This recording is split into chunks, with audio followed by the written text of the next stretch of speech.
Well, hello everybody, and welcome to the show today. Very happy to have you all here with us.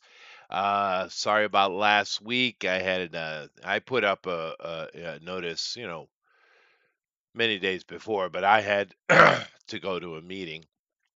But nevertheless, we are back this week. It should be a normal week for me. I don't see any problems. However, welcome. And of course, there's a lot to cover. A lot of stuff's been going on in the world, of course. And you notice in the tag I put down, you stood with the enemy, and we're seeing a lot of this going on. And just a little bit on the opening up, we'll open up today's show with a little bit of etymology, shall we?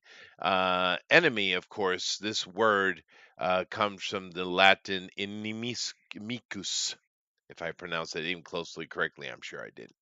But in, of course, meaning not, and amicus meaning, amenable is the word we have today. So it literally means not a friend, enemy. And of course, we're seeing so many American so called legislators, people that are supposed to be Americans, serving America, literally standing with the enemy. Now you say that's not shocking, Chester. No, I get it. I Enemy. get it. And of course, we're It's seeing not, right? so many. However, it is still for me shocking that they would go this far. But they are. Nevertheless, please hit that like, share button. Let everybody know we're on. I do appreciate that. But it's one thing to disagree on policy. It's once again, you can not like the person in charge. And we know that pretty much all the progressives in America have is Trump bad. They all have TDS, and that's all they have. That's it. Now, that's not a very good place to stand, but yet this is where we are. But that's a whole different thing than to literally side with the enemy of everybody, right? And of course, I'm referring very specifically to a rather important moment in time, at least in my lifetime. And of course, it's the death of this fella here. Now we started out with Khomeini, and now we have Khamenei. So interesting. What's all that about? But uh, he's dead, it seems. And of course, the Americans, with Israel, is out in front. Why not? Iran has done so much to murder them.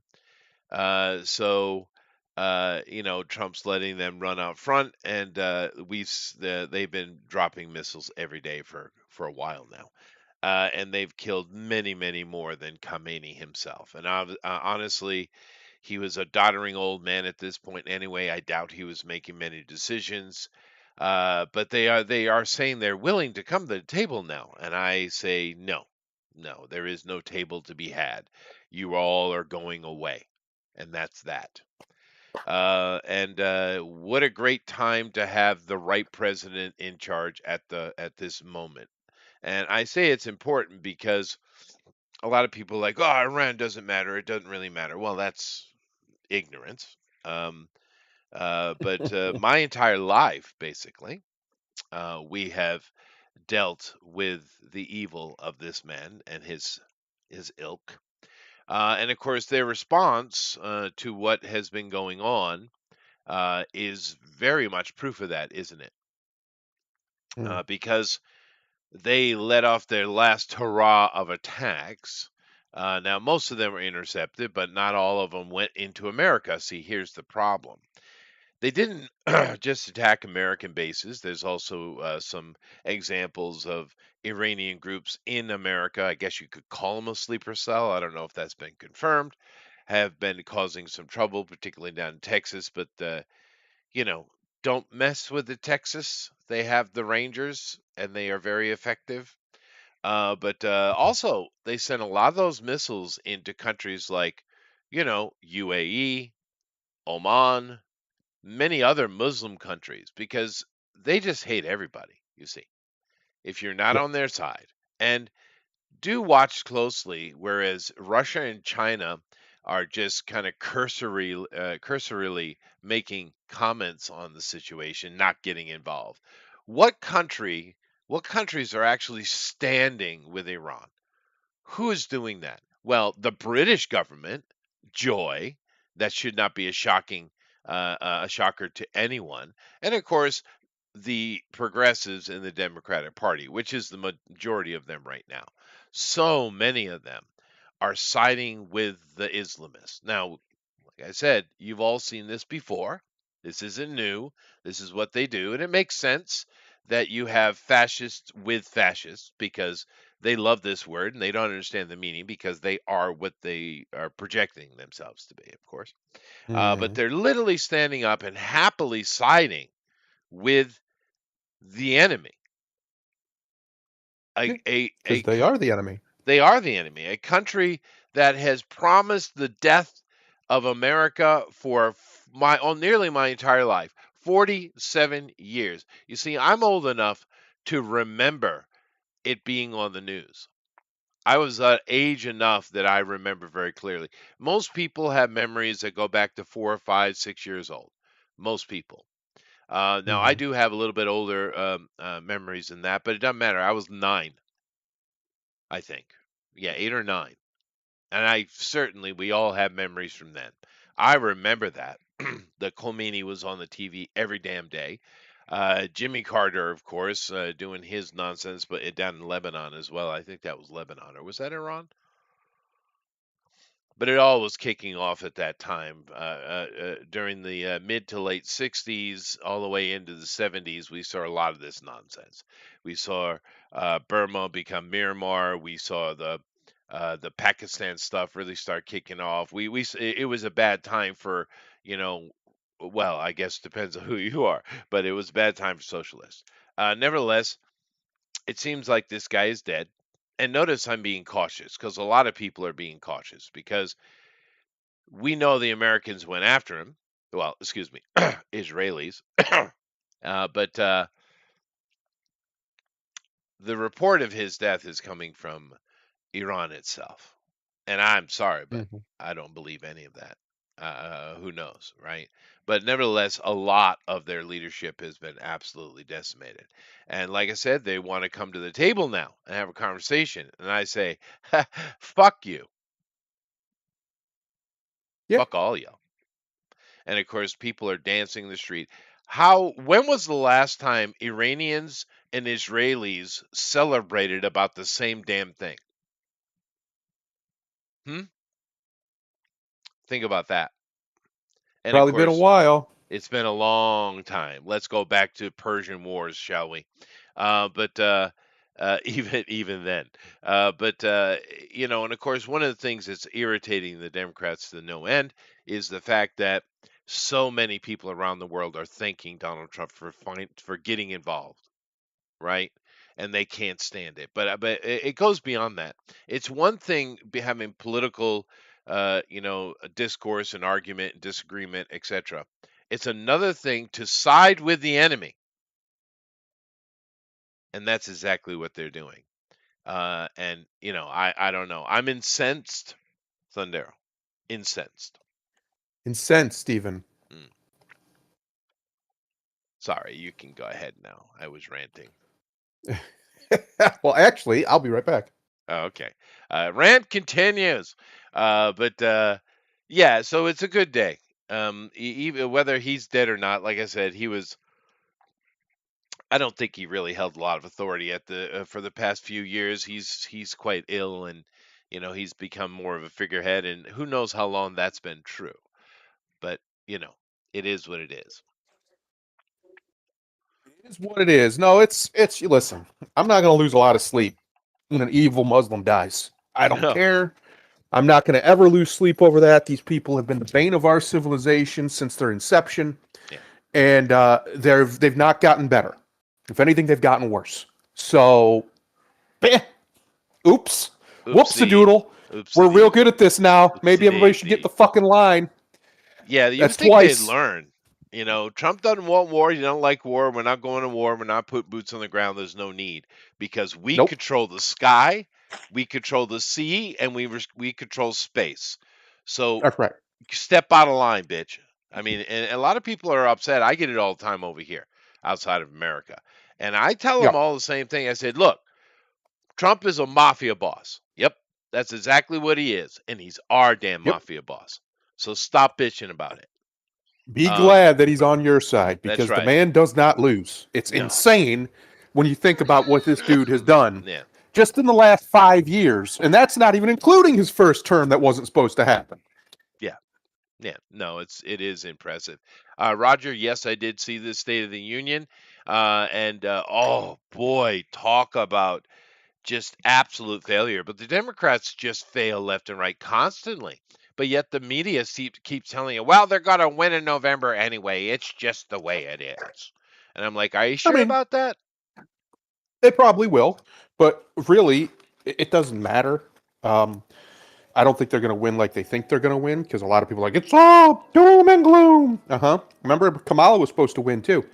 She I was a don't favorite. think, dude, I How'd don't that think turn they're out? winning shit. I think you're going to see them lose seats in both the House and the Senate. I think you're going Well, to you see both. would if the bought and paid for senators would get the hell out of the way and pass the SAVE Act. Then that would definitely happen. But There's still rhinos, dude. There's still rhinos. Yeah, yeah. And you're right, Alan. Rest in peace, evil Santa Claus. Yeah. The hot, I'm Mr. Heat Miser. I'm Mr. Is that how the song? it is now. It is now. That's how the song goes. Yeah, the Desert Santa. Let's see. Roger continues. To me, it seems that Trump had the address to actually show us who are for the citizens of America and who put up there with our own vote. Yeah, no. He showed very clearly who sides with America and who doesn't. Now we know Democrats often don't side with America, but they're usually a little bit more coy about it. Yeah. That's out the window. No, That's no. straight out. They Yeah. are 100% international communists. That's what they are. We also call them globalists. It's the same thing. Mhm. They are 100% bought and paid for by international interests. They're not an American political party. And in fact, they're lucky Trump's so nice because if I was him, I would be working to outlaw them for their foreign entanglements, or at least cut off their foreign entanglements. Well, Because they very clearly have them. Because Well, they're not working in the best interest of the American people. That's for damn sure. I don't know how you could want. Look. I don't want war. Nobody wants war. Trump doesn't want war. But sometimes you got to we're kill a not. motherfucker. That's That's right. what it We're means to not. be the president. That's right. And there is no war anyway. Just like there No, was no they war in can't fight a war. Venezuela. They can't. We don't need no war. We ain't doing it because it ain't necessary. But because it's We are in a completely unnecessary. post-war reality now, where the technology has gotten so insane that fighting an actual ground war is stupid. It's a waste of time. It's a waste of human life. The fact that we have these drones, have you seen the things these drones can do? Yeah, And these are rudimentary still. Wait till they get to the humanoid ones. They're coming. they They're are. coming. But It- another thing keep in mind with that though, it's a very simple point, guys. It's not even military weaponry like a drone can be. We've seen how effective they've been in Ukraine. But keep this in mind. We have literally a galaxy, well, that's the word we use, of satellites. America, I've said this before, and some people don't seem to believe me. America could take on the whole damn planet and win. It'd be bloody, yeah. a lot of dead Americans, but we could win if we had to. And a good example of this is that galaxy of satellites we have. Our Yep. satellite cameras, the last they told us, which was 30 some plus years ago, I was by just the way. talking about this. I was Yeah. just talking about this last night. Yep. Go ahead. We could literally from space read the freaking license plates on cars 30 years ago. That's right. Yeah. And that's when they chose to tell us about it, right? Yes. What do you think they could do now, especially with the programming power of what we call AI? Dude, Mm-hmm. if they choose to focus on any region on the planet, that includes countries, they can know what every single citizen is doing, where they're moving, when they're doing it. They can know this, dude. There's no way. That right there is victory because surveillance and intelligence is what wins war, Right. right? It is plain and simple. We know where we can literally lock down an entire country and know where every single citizen, kitty cat, and little puppy dog move. That's the Yeah. American government. That's the American military, the access we have. And like I said, that was 30 years ago. 30 years ago, we could literally pinpoint the lapel, or not the lapel, sorry, the label on a shirt. Well, the lapel too. Label on a shirt and read it. Yeah. You know, the little sticker. They could do that from space. From Yeah. space, Chester. From space, dude. Frickin' space. So Yeah. this is why, like, the fact that we fought these ridiculous, retarded wars, and really that's not even what they were because the war was over long, basically immediately. The fact that we did these things and that we ended up with nothing but trillions of dollars. It's interesting to me how effective the American military apparatus can be when its objective isn't to launder trillions of dollars to people in the tri-state area around D.C. and other countries. It's very interesting how effective we are at just, you know what? We're tired of this guy. Get rid of him. And that's what happens. And you know what? Yeah, that's what's going to happen. And if people don't like it, get tougher. I don't tell you. At the end of the day, you're going to have a hegemon. The world has pretty much always had one or something very close to it.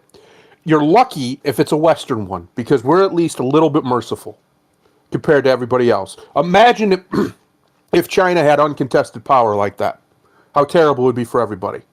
You think America having that power is bad? And here's the other thing: you'll hear people be like, "Well, I don't want anyone to have that power." Well, I want $5 trillion, but guess what?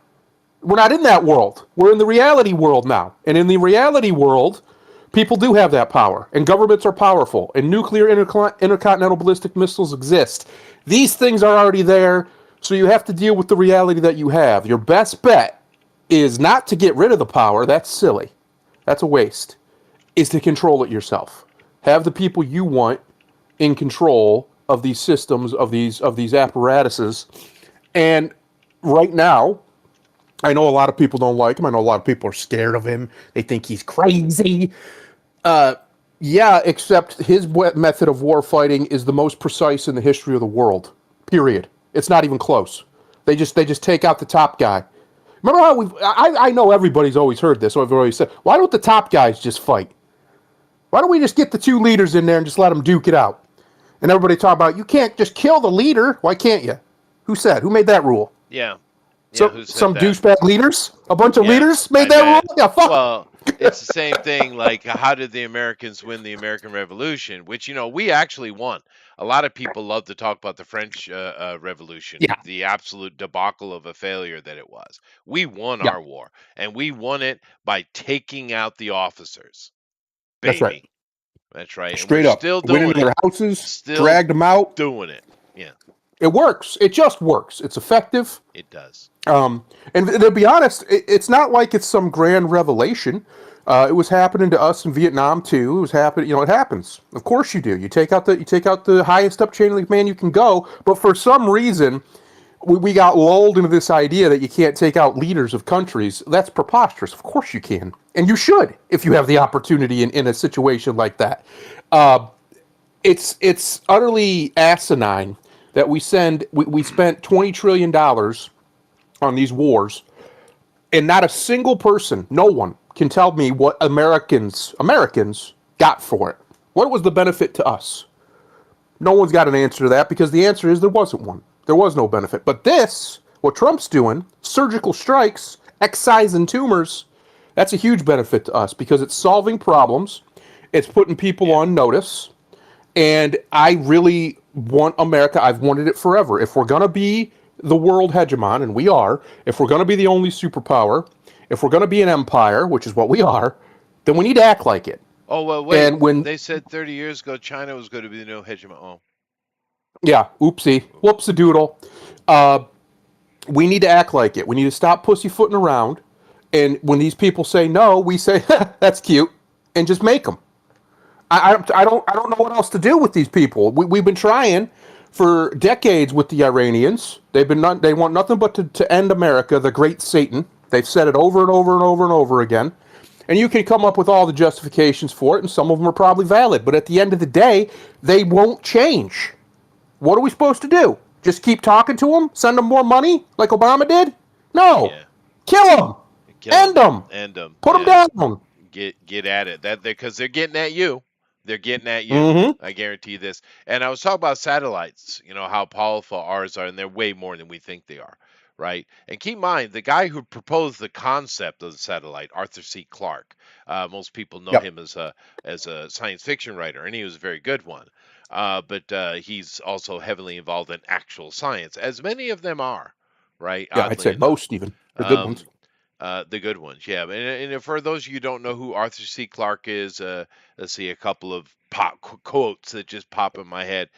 Two possibilities exist. Either we are alone in the universe or we are not. Both are equally terrifying. Or another one, quote, any sufficient advanced technology is indistinguishable from magic. Right? Yep. That guy. That guy. Well, I'll give you another quote of him. That I think is a very interesting thing that he said, and this is a freaking long time ago, right? Matter of fact, he said this before I was born, right? Listen to this. Before you become too entranced with gorgeous gadgets and mesmerizing video display, let me remind you that information is not knowledge, knowledge is not wisdom, and wisdom is not foresight. Each grows out of the other, and we need them all. Oh. Pretty smart guy, that guy. Smart guy.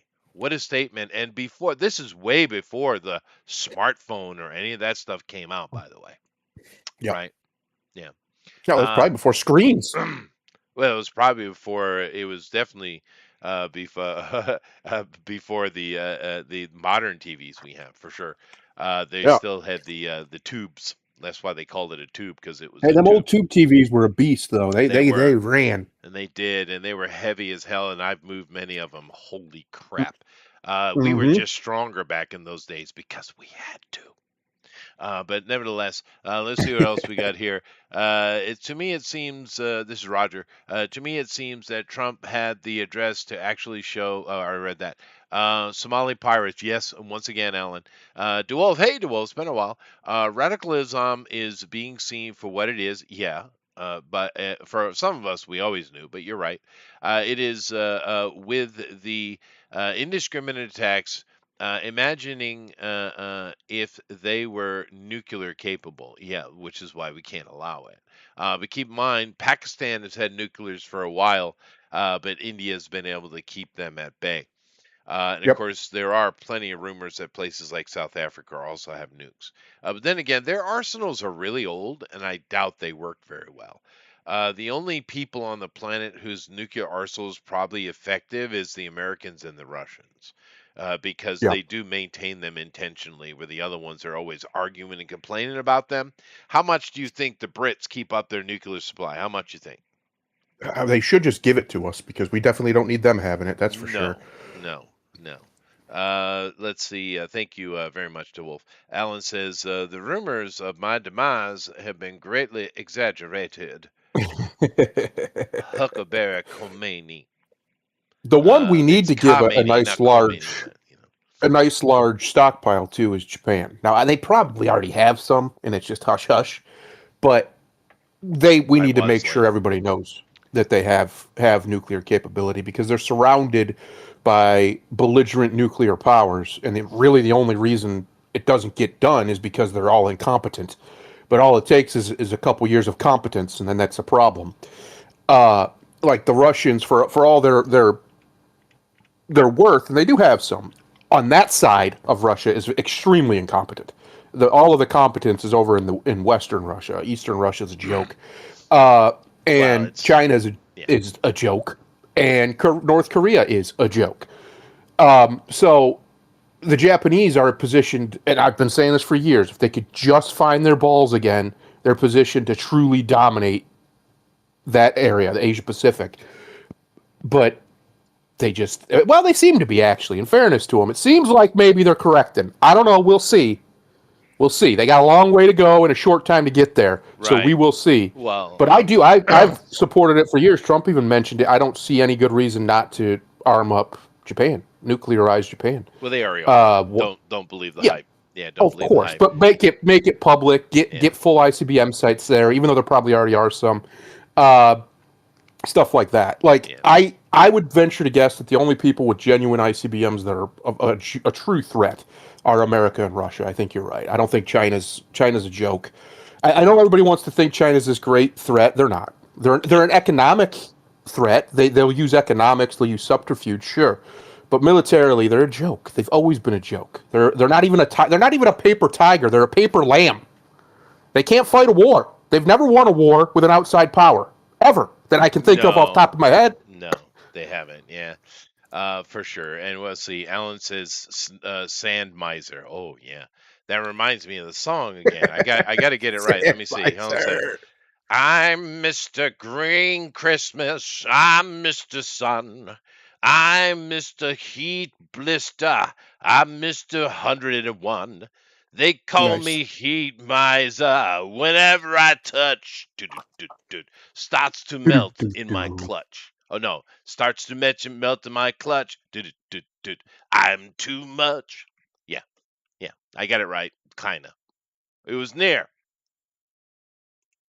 Did it. I Pulled it love off. that. That was one of my favorite. Raskin and Bass, right? That Hmm. was one of my favorite, dude. I love that. I love that. Puppet animated. I don't know what do we call it? Puppetmation. What is it? Stop motion. Uh, that motion. Yeah, that Yeah, worked. yeah. But anyway, thank you very much, Alan Sand Miser. But let's see. It's the Save America Act. Yeah, well, Trump has had a lot of very successful things, and he's done it against an entire wall of opposition, not only in the Democratic Party, but in the Republican as well. And it's Yep. amazing. Roger mentioned the State of the Union, and now a lot of places lie. Like, for instance, I watched literally the same day that the State of the Union came out, the Japanese had a TV show discussing the politics in America or world politics, right? And they're always very anti-Trump.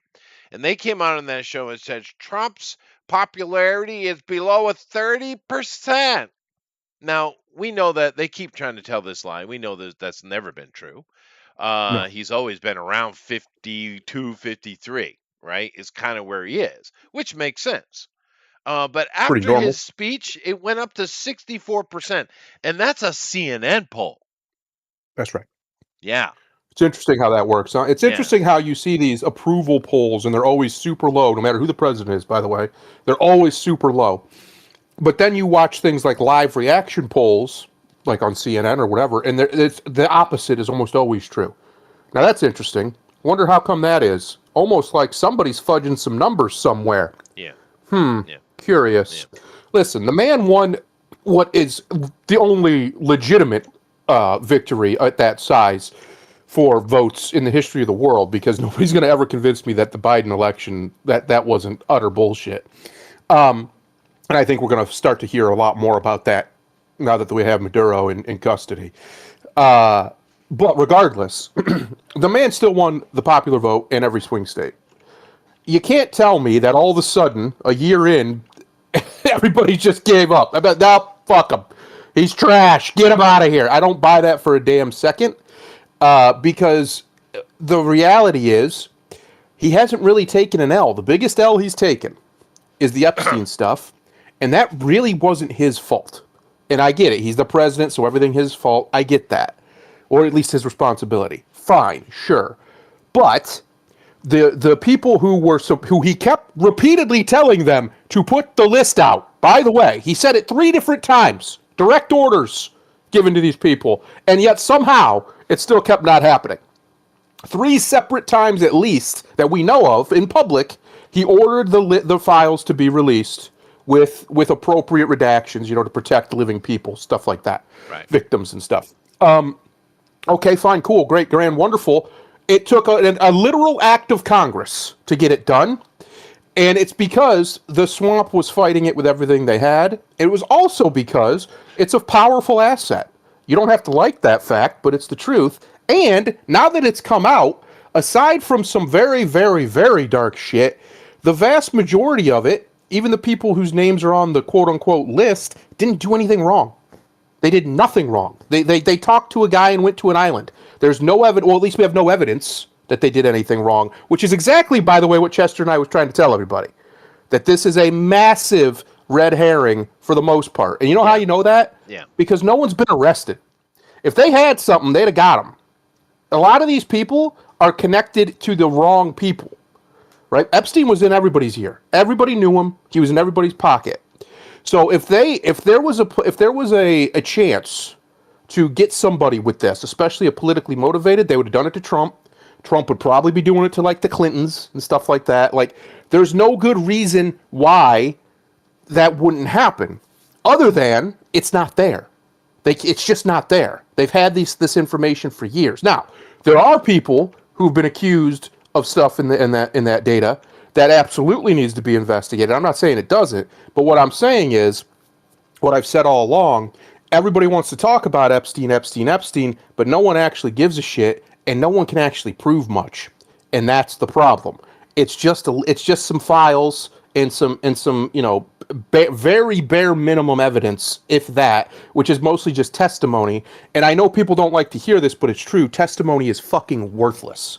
It's worthless if you don't have corroborating evidence. It doesn't mean anything when you have it, especially if you have a decent lawyer. They're going to destroy a testimony. They're going to rip it apart because people are retarded and they don't remember what they think they remember. They remember what their brain tells them they remember. Or And you're that's Bill the Clinton and difference. don't recall anything. Yeah, or you're just Bill Clinton. You lie all the time, so it Yeah. doesn't matter. Yeah. Because if you could just stone face lie, then what good is testimony? It doesn't. I wish people understood how law actually works. It's not as easy as I have this, this. Boom, get them. It's just not that easy. And I'm telling you right now, as much as it sucks that bad people get protected, you don't want it to be easy. You want it to be very, very hard to put someone in a cage for a crime that is mostly based on hearsay evidence. Yeah, no, Mostly. you should. That's definitely true. I'd rather see a guilty walk than innocent, Yeah. in prison. Look at And all the poor young men who've had their lives ruined because we just believed women. We just yeah, believed them. So their entire life was destroyed. Some of them literally killed themselves. Some of them, their parents killed themselves. Is that the world you want to live in just because you really hate pedophiles? Trust me, I hate them a lot more than you motherfuckers, I promise you. I would rather we just hang them once they get convicted. But I'm a meanie. I'm a big meanie head. So this whole idea, like I said, like I've been saying for months, nobody really truly cares that much. If they did, they wouldn't all be trying to monetize it. Period. That's what they're doing. They're monetizing. The Democrats all of a sudden care about it, even though Biden and Obama had the same information the entire time. Is such bullshit. The Republicans pretended to care about it when Biden was president, and now all of a sudden don't care about it. It's such bullshit. And the truth is because it's a nothing burger. The vast majority of it. The vast majority of it is. It's nothing. It's meaningless data about a corrupt guy who is selling prostitutes. Yes, sometimes it appears like he was selling some kids too, from some of the stuff I've seen in the releases. But the most of it, the vast majority of it, was adult prostitution. That's what it was, or of age prostitute, like real yeah, close to adult, 17-year-old or whatever, yeah, yeah, prostitution. yeah, for sure. Anyway, Anyway, rant but over. My point is Trump hasn't really taken an L all year. What's he taking an L on besides the stupid Supreme Court tariff shit, which is stupid, and it was largely just a waste of time, everybody's time, because there's like 8 different laws he can issue tariffs on, and they said you just can't use that one. Okay, what are we doing? Why do we even yeah, waste our time with this? right. That was dumb. Yeah.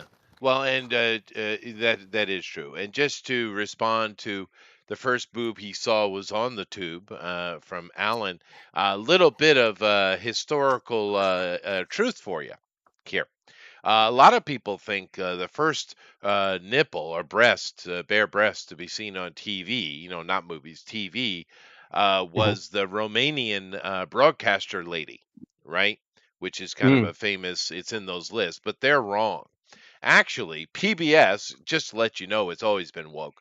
Back in 1973 with Bill Bixby. Yeah, that guy, the Incredible Hulk, and Mr. Valerie Hulk himself. Perrine. They did a TV series off a very popular Broadway thing called Steam Bath, and she's in the steam room with the men, of course, because as you do, Mm. and she removes the towel and resets it, intentionally showing off her tits. So a little bit of history there for you, Alan, my man. Most people Excellent. get that wrong, though. It's not the Romanian lady who had a wardrobe malfunction. All I know is the last time on national big television that a nipple came out, the damn world ended for some of these people. They saw a Yeah, nipple and their entire life fell apart like they had never seen a nipple before. and What it are we wasn't doing even here? very good nipple. No, she don't got. You have nice tits. What are we? What a I waste. know, What an I absolute know. waste. It's like everyone was on and on about Swordfish, where Halle Berry showed off her tits in it. As they get older, Yeah. they do that. And of course, she's a full-on whore now. Did you see that release she put out like a year or so ago? Did a live Uh-huh. vid from her bed with the blankets pulled up just over her breast, talking about how she's about to get slammed into the mattress. Yeah, that Haley Yeah.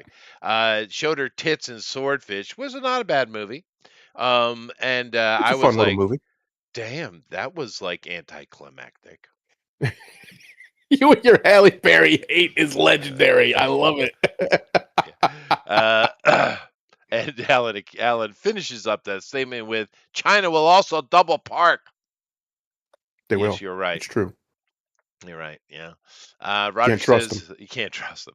Well, they are bad drivers because they don't really understand the concept of road rules. Light signals, signs. Yeah. What are those weird Western concepts? Anyway, Roger says I was talking with a coworker at my new job just briefly. So over a millennial and a decade after, huh? Oh, anyway, after World War II, we as Americans and humanity, we have been wanting peace. Now we've got to get peace. Well, the interesting thing about war, we can sit here very easily say, yeah, get them. But I mean, we've had so much war in history, but it's like, how do you get people riled up enough to do it? Well, you don't, right? And war for 99.99999 nauseum percent of war is from professional soldiers. That's right. It's not from people drafted into a desperate situation. It's quite rare. Usually, by the time you're thinking about desperate situations, you've lost. Yeah. So that's the reality of it. Because most of us will be like, war, huh? Yeah. We just get peace now. Now what then? Peace is great. Alan is continuing on his rants. I think a lot of these people are like the OJ though. What is an OJ? Sure, he was found no that one not guilty, but we all know. That one. Yeah. I was talking about because there's like, oh, that would be OC, wouldn't it? Yeah. I was talking about the fuzzy stations that never came in focus, but you can hear what's going or what's happening. Oh, I see. UHF. Yeah, I get it. I was just giving you a little bit of that's my job. I am your historical reference. Quite literally your job, in fact. It is literally my job. Yeah, that's right. Oh, it's Among, just yeah. it's kind of like how the 9/11 stuff back in the day, how big everybody was on what actually happened, blah blah blah, and we all know what the official story is obviously bullshit, right? But at the end of the day, even if it all came out today, right now, today, it all came out that it was all a big. The conspiracy theories are all true, and there weren't even planes, Chester. There weren't even planes. You ever hear that one? There's no planes. No, I don't think that's true. I don't either. But let's say it did. You know what would happen? People get mad on the internet, and then they'd go about their lives. Epiphany has happened. Yeah, yeah, Yeah, no, of course. No, 9/11 I think is pretty straightforward. It's the same thing that happened in Pearl Harbor. The American government knew about it. They knew they yeah. were coming, and they had a meetings, and they made a decision that, hey, the World Trade Center is going to cost stupid amount of money to take down. We have to take it down because they didn't build it right.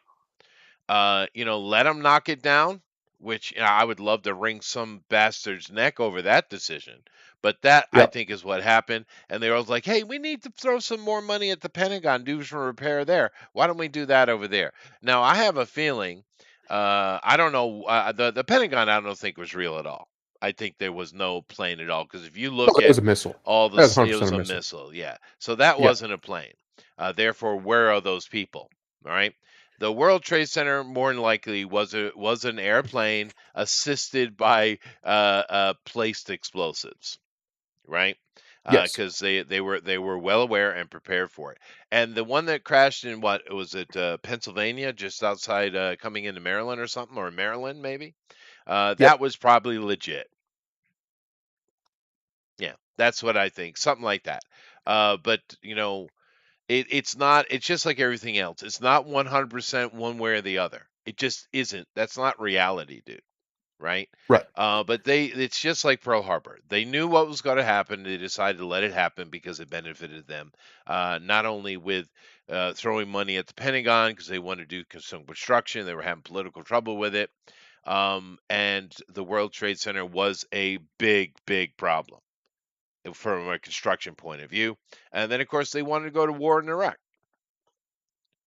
And Is what they a want yes. because Well, also right before, if you remember, the day before, they found that the Pentagon just lost $2 trillion. Just lost it. yeah, No lost no it. accountability for it. Oopsie. And the place where that missile hit in the Pentagon would happen to be the place that would have those records. Right, of That's course. convenient. So Convenient. here's what Yes. I think happened. I think you're right, but I think there's one more layer to it. They allowed it to happen to cover for their crimes. Maybe. They didn't care if three, and then obviously it had the casus belli effect of now we can go to war, now we can spend launder trillions of dollars fighting nobody and everybody at the same time, and like it was very clear that it wasn't. I don't know. Listen, I've been friends with this guy. He's an architect, and he is the least conspiracy theory guy of all time. And even he's like, nah, man, those buildings didn't get taken down by planes like that. There was No, something they else. didn't. It Something was else was there involved. was involvement, yeah. Thanks, baby. But the funny thing about it, of course, the reason why the Iraq thing was so prevalent is because Baby Bush was in charge, and Papa Bush, left Iraq in a very ugly situation with the Gulf Yeah. Shield event, and that was what that was. Because most of these so-called terrorists that were on these planes were all from where? Saudi Arabia. Hmm. But we Funny didn't go that. after that. We went after Iraq because of Papa Bush's failures, and of course Afghanistan, which fair enough. I guess we had to take our licks at it. Everybody wants to take their licks at Afghanistan. All the Well, at big least we survived empires, it so far. So far. kinda. Yeah. Jesus, I mean, they're a bunch of primitives that live in caves. They don't need electricity. They don't need modernity at all. And what are you getting? I mean, sure, there's some natural resources, so just go take the area and just suck it out. That's all you Right. have to do, and that's what they did. That's exactly what they did. That's one of the big reasons we left when we did, because I think we pulled a lot of resources out of there, and it was seemed a cost benefit, right? Right. But yeah, no, that the 9/11 thing clearly was some shenanigans going on. But I really think the impetus, though, was not 100% government saying, okay, what can we do to do this? I don't think it was that. I think it was taking advantage of opportunity, as Americans and many other countries in the world are apt to do, Yeah. right? And I think they, just like we were talking about the fact that they know where every cat is getting up and caterwauling in the morning in Iran right now, they knew exactly what those terrorists were doing. And they just Yes. decided to let them do. And then everything else about why and how is where you come into your conspiratorial conversations. Hmm. Because, but I think that's the impetus is right there. But yeah, it is what it is. We have red flags are a thing, ladies and gentlemen. Yes, sir. Yeah. Yeah. No, it's a shame that we have people who are that evil that would do these things, but Yeah, it's not new. It's not like this was a new development in humanity. We've dude. been doing these sorts of things since always. Put me in a room with those fuckers with a baseball bat. Bastards. I mean, I can understand the logic. I understand logic. I do. I see Yeah. it. But I've always stood on the very simple principles, right, in my Mhm. life. Now, maybe I'm a fool from their point of view, and maybe I am. Uh, You're a but uh, fool. but one of the things that I've always kept in my head, and I think is an important a piece of wisdom for everyone: just because you can do something doesn't mean you should. Yeah. It's a very simple concept, right? Yep. There are a lot of things you can get away with, a lot of things that are technically legal, but should you be doing that? Who's benefiting from that? Are you even really benefiting from it as much as you perceive, right? This I've Right. always it has been an important piece of wisdom for me, that I've kept with me in my life. And unfortunately, there's a lot of people in the world, a lot, Mm-hmm. who could care less about any manner of principle. True. Yeah. Accurate. Like this fucker Eh, who's dead. yeah. Get him out of here. Oh, we did. Excellent. Excellent. Good Excellent. choice. There's a few more around the world. Trump, go ahead. Yeah, get at That's what that could be this year. Just we'll take them out. Please don't do Putin though. Leave Putin alone. We don't need that. Putin's the worst, the best of the bad situation over there. Let him be in there as long as he needs to be. I kind of like Putin. Hope He's cool. I do too. I hope he chooses a successor and doesn't just go Alexander on us and just let the cards fall where they may, like Well, happened with Alexander. I Uh, don't think Alexander planned that. well, true, fair, but he if he had been ready for his death, he would have been better. He was Would have been better for 32. He everybody. was 32, dude. I mean, you gotta Listen, think. do you think he died of AIDS? A lot of people think he died of AIDS, like a pre version of HIV. No, he was poisoned by his generals because. Okay, all right. Let me deal with this. All right, look, Alexander. You know, his father was killed, and to be fair, the rumors of the time and the little bit of evidence we have suggests his wife did it, who would be, of course, Alexander's mommy. Now we know Alexander had serious mommy issues, right? Yep. There's even suggestions of the whole Oedipus thing coming up with Yep. him and his mommy, right? But with the death of his dad, politically, he could take advantage, like we saw Putin and the Russians do with the Ukraine situation. Because shut up, the Ukrainians started that war, Yep. plain and simple. The Russians took advantage of it, sure, but the Ukrainians started that, and that's kind of what happened with the death of Philip, his dad. And he went to war, and boy, was he good at it! Holy He's cow! pretty good at it. He knew And what he's he doing. started just kicking the absolute shit out of the Persians, left and center and right and whatever direction you look. And he was so good at it, he took all of Persia within a few years and just said, That's right. "Screw it, let's take the whole planet." And he kept going east into India, where it got a lot uglier. Not Yeah. because the Indians were amazing warriors, but because they had been literally fighting for years and they were tired. And Alexander saw no end to it. Yes, we're going to take it all. And his generals were like, "Oh, Jesus, we just want to go home. The men's morale Hmm. is so bad." They poisoned him. They got him out of there. Yeah. And Yeah. it's that Well, that simple. backfired Yeah. A little because it bit. A threw the little world bit. into chaos. It did. Although the Egyptians saw a little bit of a second breath, though, Yeah. which is interesting because they were done. They were done.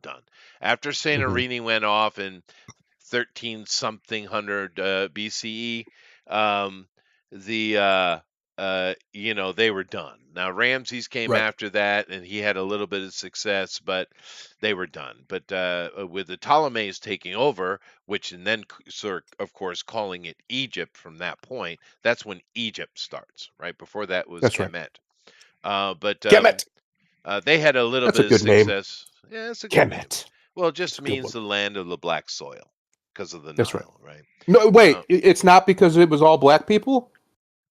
That's what I was told by the black people. no, They're insistent that it was because it was black people, and well, nothing to do with no, the black sands. No, no. Mm-mm, no. Well, I mm-mm. mean, the vast majority of black people in Kemet or even Egypt were the Nubians, That's right. and their biggest role in the culture was in the military. Yep. And of course, they're the ones that became the Olmecs, right? And they got Hmm. mixed with the people and got ran out the West Coast centuries later, became the Polynesians. Go figure. But anyway, but yeah, of course, there are black people there. There were yellow people and all kinds of people. There were red people over there. We have paintings of Native Americans, by the way, Hmm. in Egypt. Because Yep. sure, the modern Indians, like the image we have from the American advance across the Western territories, um, those are only from about 1,500 years ago in a migration. Sure, but there have been many migrations, either from China in or out, right? Right. The anthropologists are still arguing where did the Southeast Asians come from, because you see we know where the Cro-Magnon, the white folk, come from. They're originally from North America, particularly Hmm. kind of America out to where the Rocky Mountains start, right? And Yep. to the East Coast. That's where the oldest bones of us are found there, and we see somewhat transitional stuff. So we're from there. The Black Africans are from, well, Africa, South Africa, because at the time Northern Africa was under the ocean. It was pretty shallow sea, but they were under it. There was a meteor strike that caused that plate to start lifting, and it's still lifting in the west of Africa. By the way, it's still moving. So we know where they're from. The Indians clearly are from that area and Lemuria, which is now underwater, right? We know Hmm. where all these we know where they're from, but we're still arguing because we're talking about core groups. Now, fair enough, these are Ice Age core groups. They're not the most original humans, but it is what we have for modern time, right? Right. Isolation creates these core groups. That's how it works. Inbreeding, folks. Nevertheless, they're still arguing where the Southeast Asians come from, and there's a lot of evidence suggesting they're originally from South America. So whatever that is, but nevertheless, even with the Native Americans or American Indians as they prefer, that we interacted with were only from about 1,500 years ago. Still, we have all of that movement and all that type of history going on with it. And what the hell am I talking about this for? What's my point? Oh no, you went there, not me. I'm sure I had a point. There was a point in there somewhere, but he dropped it in the sands, I did. in the black sands of Kemet. That's where he Oh, dropped it. Kemet. Oh, yeah, yeah. Therefore, um, there were red people as well over there. We have Mhm. pictures and descriptions of them. So even earlier migrations of people were involved with the Cometians because they were worldwide, dude. Right? Yep. They were worldwide. Don't listen to any of your nonsense you hear otherwise. But of course there were black people there. Of course there were, right? Yep. But did they build any of the stuff? No, they weren't involved with that. Now keep in mind, even though the Hebrews, let's just put it that way, would like you to think that they were enslaved to build pyramids, this is not true. It No, is not true. It would be considered extremely disrespectful to the gods to use a slave to build a god building. Oh my that's right. God. How What are you rude. doing? What are you doing? Those were Tarnishing it. hired people. They were hired. That shows you the wealth of that They had freaking labor country, dude. unions. They did, dude. Yeah. Yeah. Yeah, no, it's Um, it's funny how like we were enslaved. Like I look, I'm not saying there weren't Hebrew slaves. I'm sure there well, were, they but were not the ones running who the built the freaking pyramids. country. Not the ones That's who built the pyramids. That's not who were the slaves. Dude, the Jews, we call them that in modern time, the tribe of Yeah. Judah, right? They are real good at spinning a yarn, dude. They're really good at PR, really good. because not only were they not enslaved and kicked out and escaped with the help of God and some fire cloud, not only did that not happen, they're the ones that came in and conquered Kemet. Wait a minute. Hang on. That's not the story. What are you doing? Well, it is, you're ruining though. a good That's story. the history. You're ruining a good story, Chester. The Hyksos, they're the ones that came in and did that. And then you had Akhenaten, who is Moses, literally his actual name. Akhenaten is a title, just like Khamenei, right? I don't know what his real fucking name is. But the corpse. Akhenaten, his name was Moses or Moses. He's That's literally Moses, and they were fighting their little war, and it was basically a stalemate between him and the church because he had one God, right?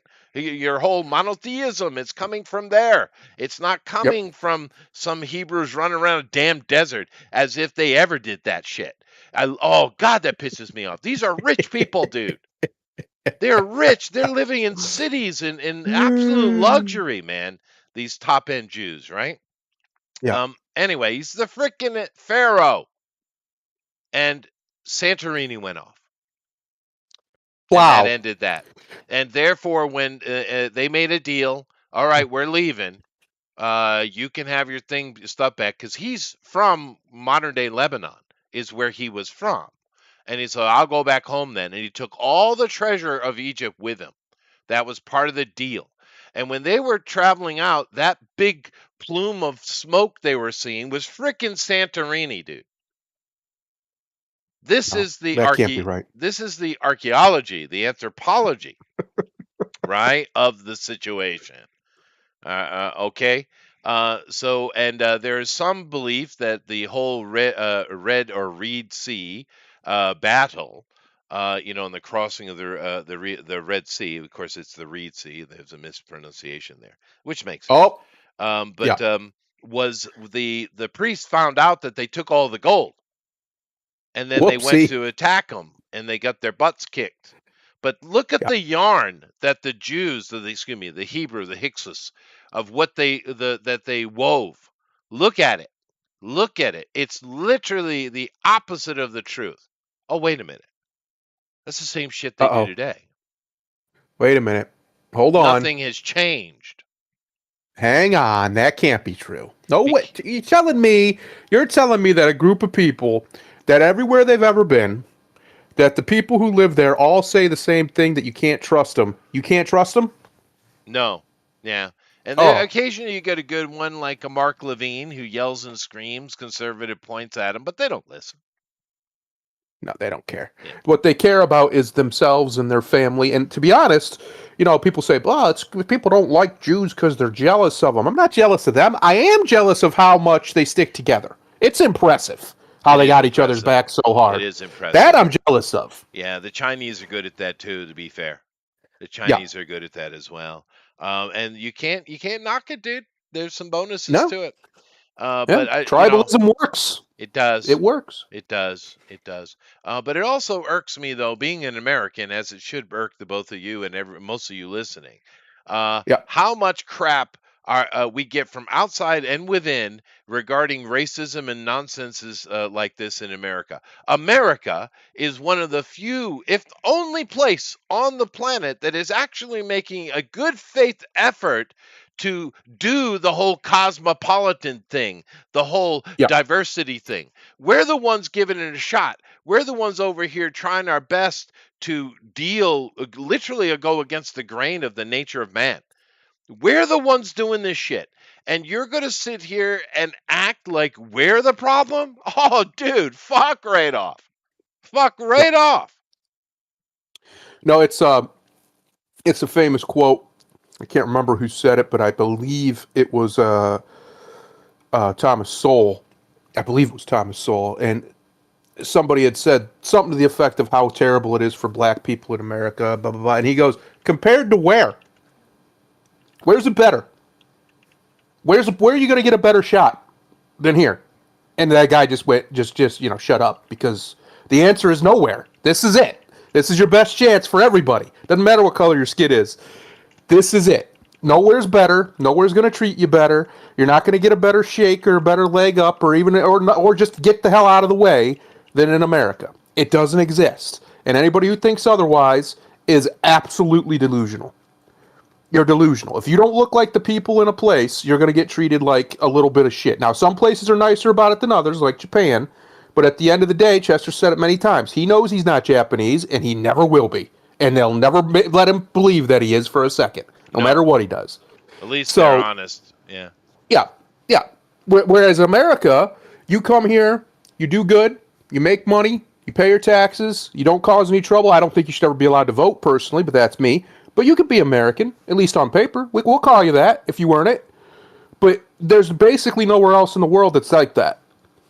Basically. I mean, there's a couple places who are a little bit more lenient towards it, but by and large, you got one, and it's right here.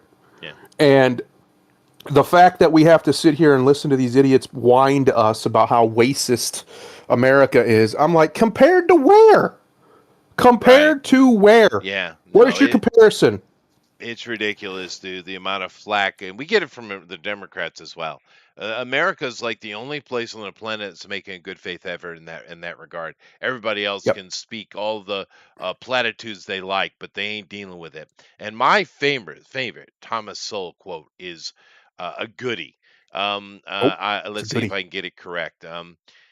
It is hard to imagine a more stupid or more dangerous way of making decisions than by putting those decisions in the hands of people who pay no price for being wrong.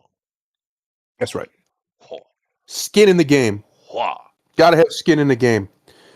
It's why I don't think I should. I think if I had my way, Chester, I would disenfranchise myself and everybody like me. You don't have any kids, you don't get to vote. Yeah, no. Sorry. I You're done. have to agree. If you don't own land, don't have kids, stuff like that. Yeah, But you got no skin in the game.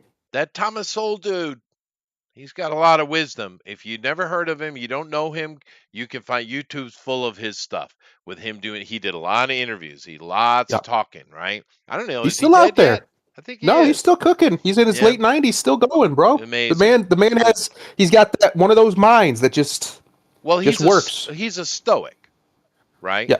He's a genuine intellectual. A genuine one. A real stoic. Go listen. He's a wise dude, man, because what he's doing is not giving you his opinion. He's giving you his observation. Right. Oh, boy. Well, his original opinion was he was a socialist. He was a Marxist. He's very open about this. Sure. And then he looked at the data and he's like, oh, well that don't work. Because he's an economist. Technically, he's an economist, is what he is. Yes. He just became more than that. But one of the things that I've learned just as a layman studying economics is there really isn't an economics. That's just the word we use. Really, all you're studying is people. The market is just people. It's just how they spend their money. It's where they the way they spend their money is how they demonstrate their interest in something. Right. What they desire, what they value, whatever. So really, all you're actually studying is people in motion. Psychology, whereas, like you're an anthropologist, you study people in the past. I do. Economists study people in motion today. Right. And that's really it. So it's a placeholder word like, say, the theory of gravity or the theory of electricity or, That's right. Stuff like that. Oh, interesting. Yep.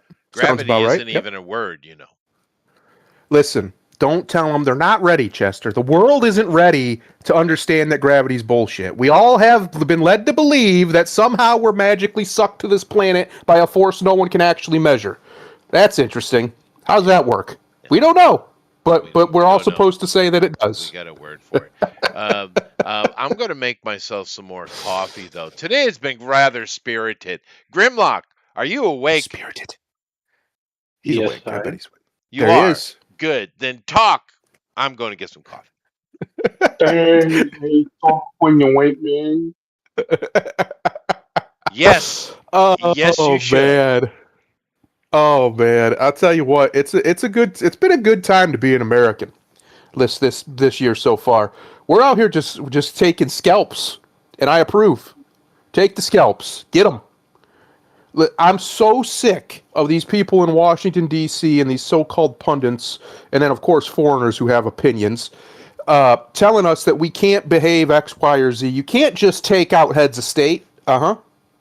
Oops. That's 2. We're batting 1,000 so far. We're doing pretty good. We haven't lost a single American from what I understand, and yet somehow we've taken out 2 big thorns in our side quite effortlessly, to be honest. We don't know the details fully yet of the operation that got the Ayatollah, but we do know the details of the Maduro operation because Trump's organization, or Trump's administration rather, was bragging about it, because they should be, because it was the single greatest military operation probably in the history of the world. So efficient, so quick, so clean. I mean, you can't even, if you were writing one, if you were making one up fictionally, right? Grimlock, if you were making one up fictionally, you would be like, well, they got to screw something up, right? It can't all go to plan. Well, it did. They nailed it. 100% in and out, quick and done, and it was beautiful. We've never seen anything like it. And now we have the Israelis, and with the American support, did basically the same thing to Mr. Ayatollah Rock and Rolla over there, and except they didn't have any interest in capturing him. They just killed him. Get him out. I said, okay. I like this. This is the type of warfare I can get behind. We're just killing leaders? Yep. Cool. Politicians are dying? Yes. More, please. May I have another? Who else we got out there? Who else needs got? Let's get them. Let's go get them. It's quite interesting to see that we're now in, I would say we're almost, because people talk about this a lot of theorists. You had your 3rd generation warfare, your 4th generation. They say we're in 5th generation. I think we're in 6th generation. I think we're beyond 5th at this point, because the precision that our military can pull off is, I mean, it's outrageous. It's outrageous what we can do. Chester was talking about how the satellite network, the Galaxy, as the U.S. government calls it, her satellite galaxy, is so massive and so precise at tracking and data collection that you kind of can't hide from it, right? If you're out here causing trouble, they know where you are. I guarantee you, when it comes to all these so-called leaders of these countries, they know where they are. They know where every one of them is, and it's just a matter of political will to go deal with that business if they need to.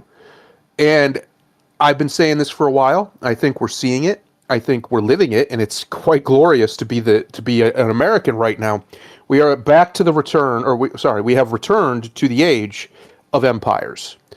And now America's behaving much more like an empire than it did before, because the wars we were fighting were utter dog shit, and everybody knows it.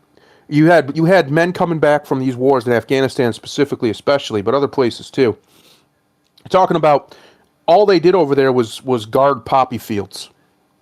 That's it. And then if anything happened over there, like, they knew of some guy raping a kid or something, they weren't allowed to intervene. Like, wait a minute, what? Yeah, they had to literally just basically let it happen. They couldn't stop them. Stuff like that. What are we doing? We're not an occupying force. We're just stealing their poppy. That's all we're doing. We're getting the opium out. That's what we were doing. That's what Afghanistan was about.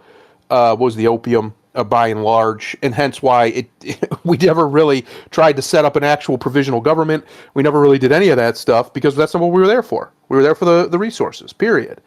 And to apparently launder trillions of dollars to, unknown people all over the world. I much prefer Trump's version of warfare. That's surgical and clean. Cut off the head of the snake and then go home. I like that. That's good. Oh, and if you got a minute, take everybody's oil. Yep. Yeah. I like that too. Yep, that's good. Do that. If you can fit it in, just snatch their oil up real quick. $18 trillion worth, like we did in Venezuela. We're living in a very interesting time, because Trump is doing everything. Again, he did this in his first term too, in my opinion. He did basically everything right internationally when it came to the big questions. Comes to war, how to handle conflict.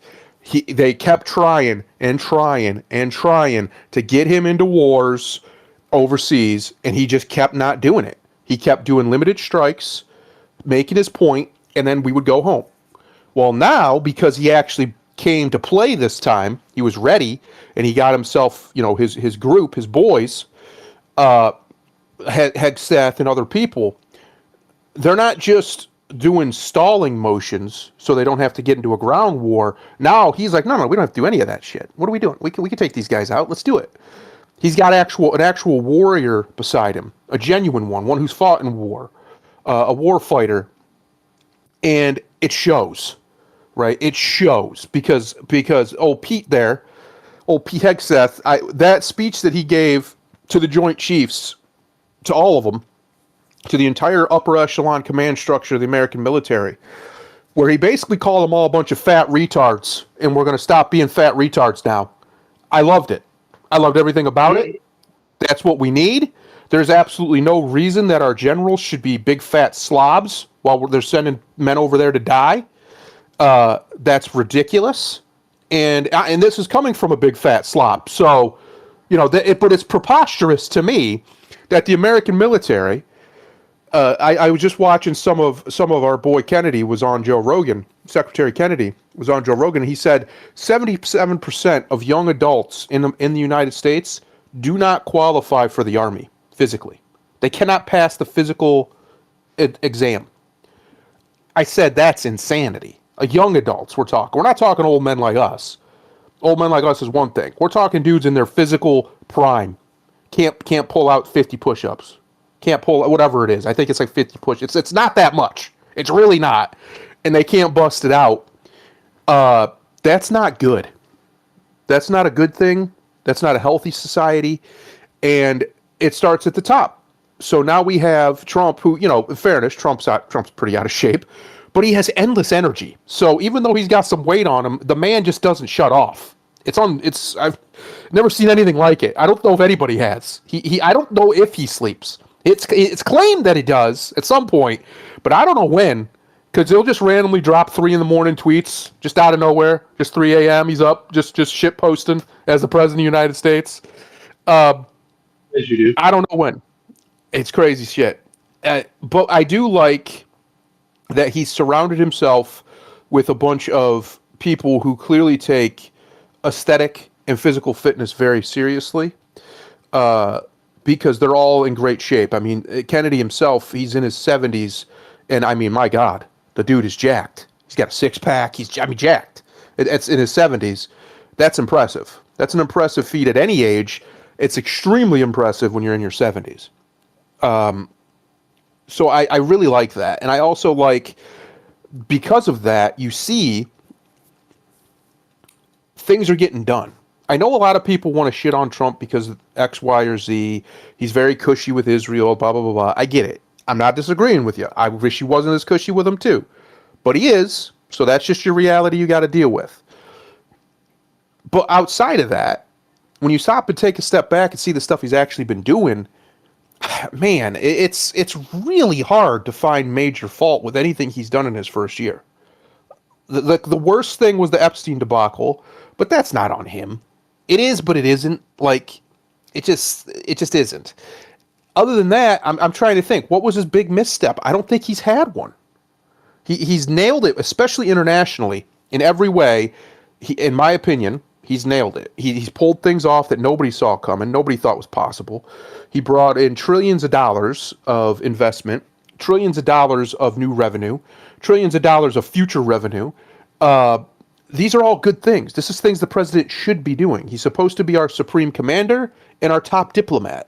These are literally his job, is to destroy the enemies of the United States and to increase the wealth of the United States, or at least the political standing with the people around the world.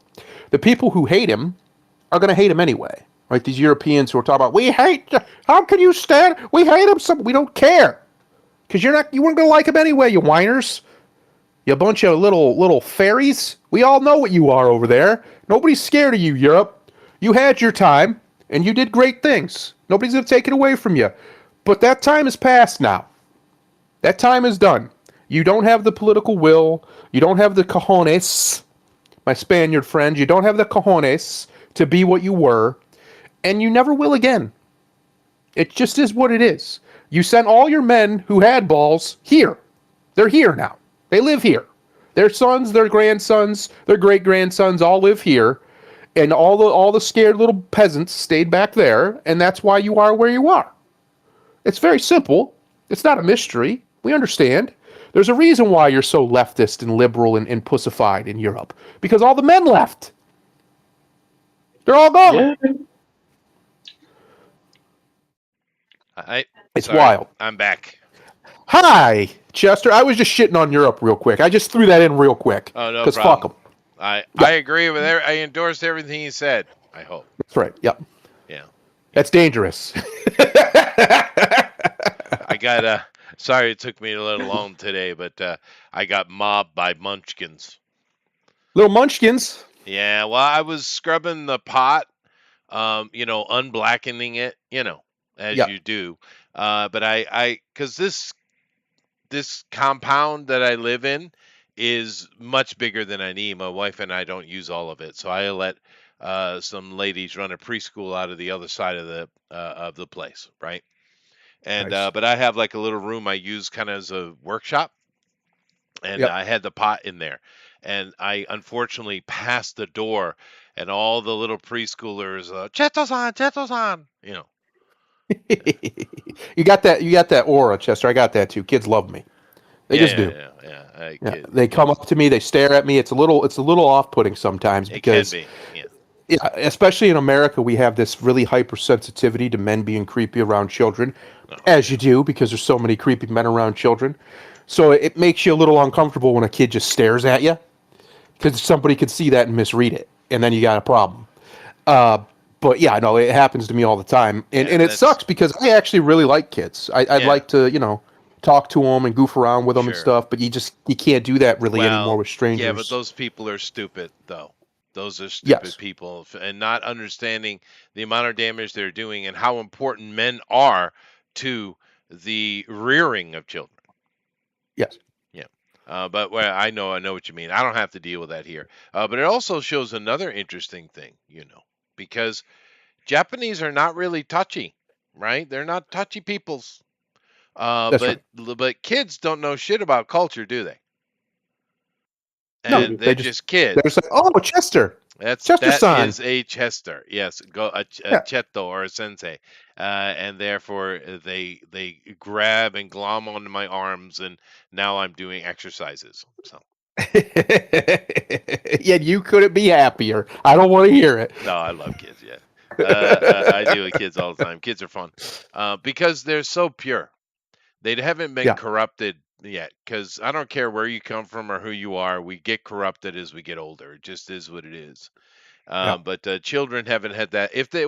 Some unfortunately some children do, but most kids grow up in a safe environment, and they're Right. allowed to a certain point be kids. And we all have that cutoff in our culture, right?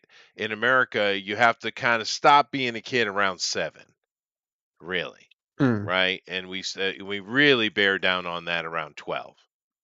Right? Where other cultures, we're like here lucky. in Japan, even though they have a much better study ethic than we do in America overall, they let them be kids longer here. If you went to Interesting. if an American walked into a Japanese elementary school, you would be shocked at the chaos. You'd be shocked because we would never allow such a behavior. Well, Never. I think that's a big problem, to be honest with you. That's another topic. I'll be very brief about it. I think what we've done is we've convinced young lads, young boys, that there's something wrong with them because they're hyper. We don't let them be kids. Yeah, We don't let them be normal. boys. Yeah, we try to make them into basically girls, and that doesn't work. That was happening even when I was a kid. I remember it all the Oh yeah, time. no, me too. It needs to end. I honestly think the best way to handle it in our society, in America, would be to segregate the schools by sex, Yeah, well, and at let least the young boys be boys, let partially the girls go be segregate. girls. Yeah. Segregate the Well, day. Yeah, I agree. yeah. Now, Yeah. Grimlock, were you ever a boy? Oh, that's No. too. Okay. But anyway, let's go ahead and jump over and get Grab into it some. fully. I'm sorry, Grimlock, go ahead. Let me take a grab real quick and see. Oh, fair. Fair. Okay, good. Thank you. Thank you. Let's go and get in fully to today's topics. I will do briefly on China. China China. is in such chaos there were before several little subcultures. Yep. And they were the one thing about China. There's many things about Chinese culture. I'm not talking about CCP. I'm talking about Chinese culture that Westerners would be, absolutely befuddled by. And one of those things is the fact that, um, the Chinese are pretty racist, but everybody can be tribalistic like that. Everybody can be. But Mm. One of the things that Chinese hate and they love to pick on and be incredibly mean to is the pores, which is Yeah. funny because, a doctor over there makes about the same annual amount of money in how it spends, by the way, as a convenience store clerk. But nevertheless, they've always had this thing where they love hating on the pores. Go watch a kung fu movie if you don't believe me, right? Hmm. But nevertheless, there's this huge push by the CCP here for decades to take people out of the countryside, put them in factories. Put them in factories. They literally will uproot entire villages and put them in factories. They literally do this. And you have no opinion in the matter, by the way. Right. And of course, but bringing all these countryside people who live as subsistence farmers, they don't have money. I mean, literally, the average for the average Chinese person, not the lowest, not the highest, is about is under $2,000 a year. And keep in mind, their money spends at about 70% of the rate of what ours does. So, Hmm. could you survive on $2,500 a year? Could you? No. Yet. No, screw that. You can't even budget for it. But nevertheless, so they were just pulling these people out of the countryside and pulling them into factories. You get these very extremely low paid factory workers. And the other city people just love knocking on them, right? And there's many little subcultures. And they're kind of what we would call like punks, right? As far as their Yeah. styling and stuff. But, rebels, right? Well, here's the funny thing. The government did everything they could to kind of push back, and the people themselves pushed back, and it kind of went away, some of the bigger ones, but they're back with a fury. You know why? What? Because the so-called rich people of China realized, oh, we ain't got shit either. We poor. We're dirt poor. They can't afford nothing. No one's getting paid. The food is all corrupted, and therefore these subcultures not only are increasing, the ones that had made a foundation for themselves, but others are coming out. People are in full rebellion. You got people that are literally, it's called laying down in Chinese. They literally intentionally don't try to do anything at all. Excellent. Yeah, they just do nothing. So China is in quite the state. Quite the state. We know how the Middle East is, and getting rid of these funders because of oil, of course, and a lot of countries buy Iranian oil, so don't give me shit. A lot of them do, right? If they just didn't buy it, we have other places to buy oil, but they do. But whatever, they've been funding a lot of problems. So the end of this regime is going to have it's the absolute sonic tremor waves of the fall of this regime is going to be huge when it comes to Islam. But nevertheless, we have other things that are going on in the world, of course, and some of them are, well, to be fair, kind of mundane compared to the importance of this situation. But we're going to talk about it anyway.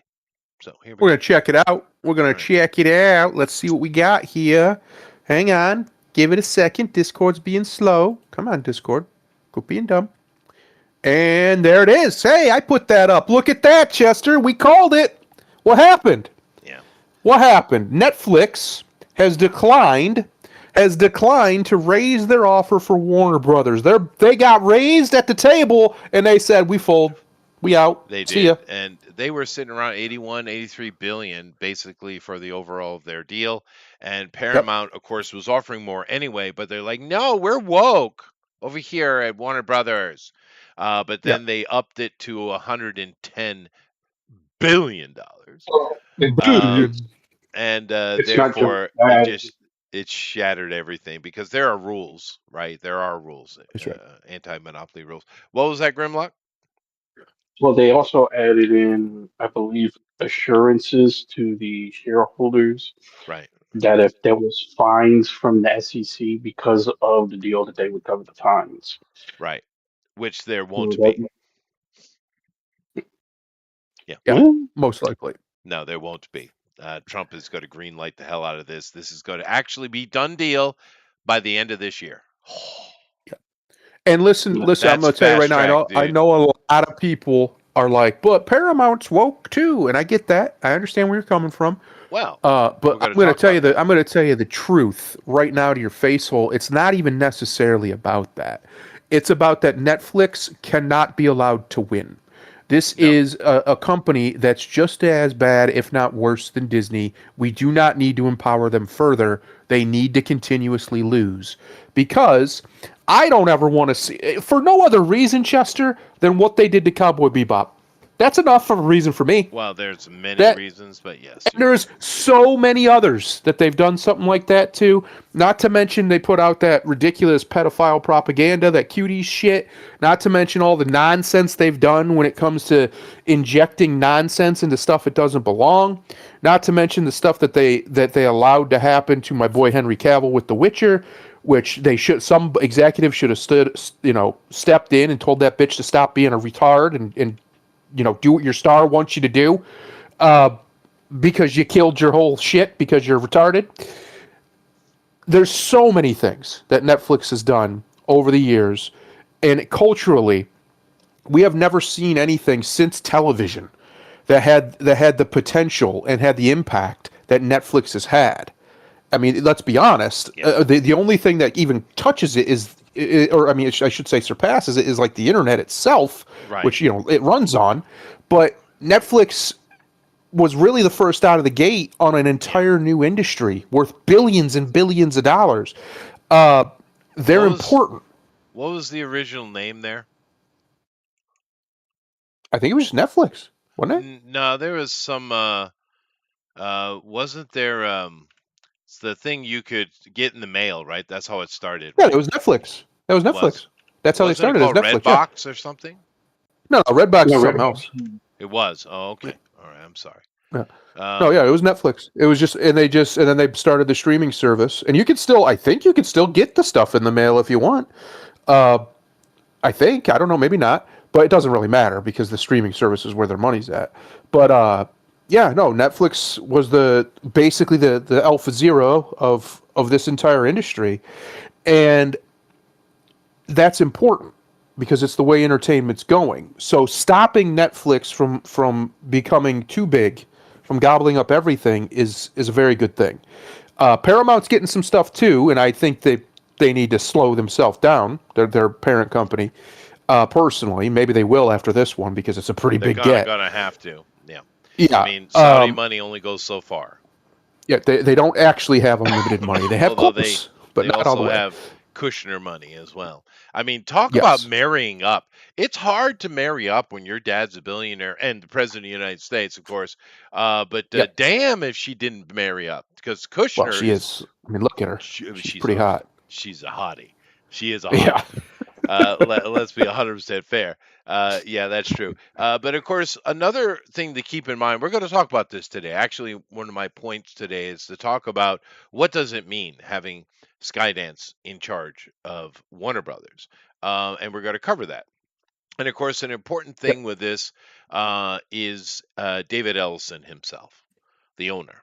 Now, the Mm. Ellisons are no joke. These are old money people. His papa, Larry Ellison, of course, is a multi-billionaire creator of the Oracle company, the Oracle Corporation, I think it's called.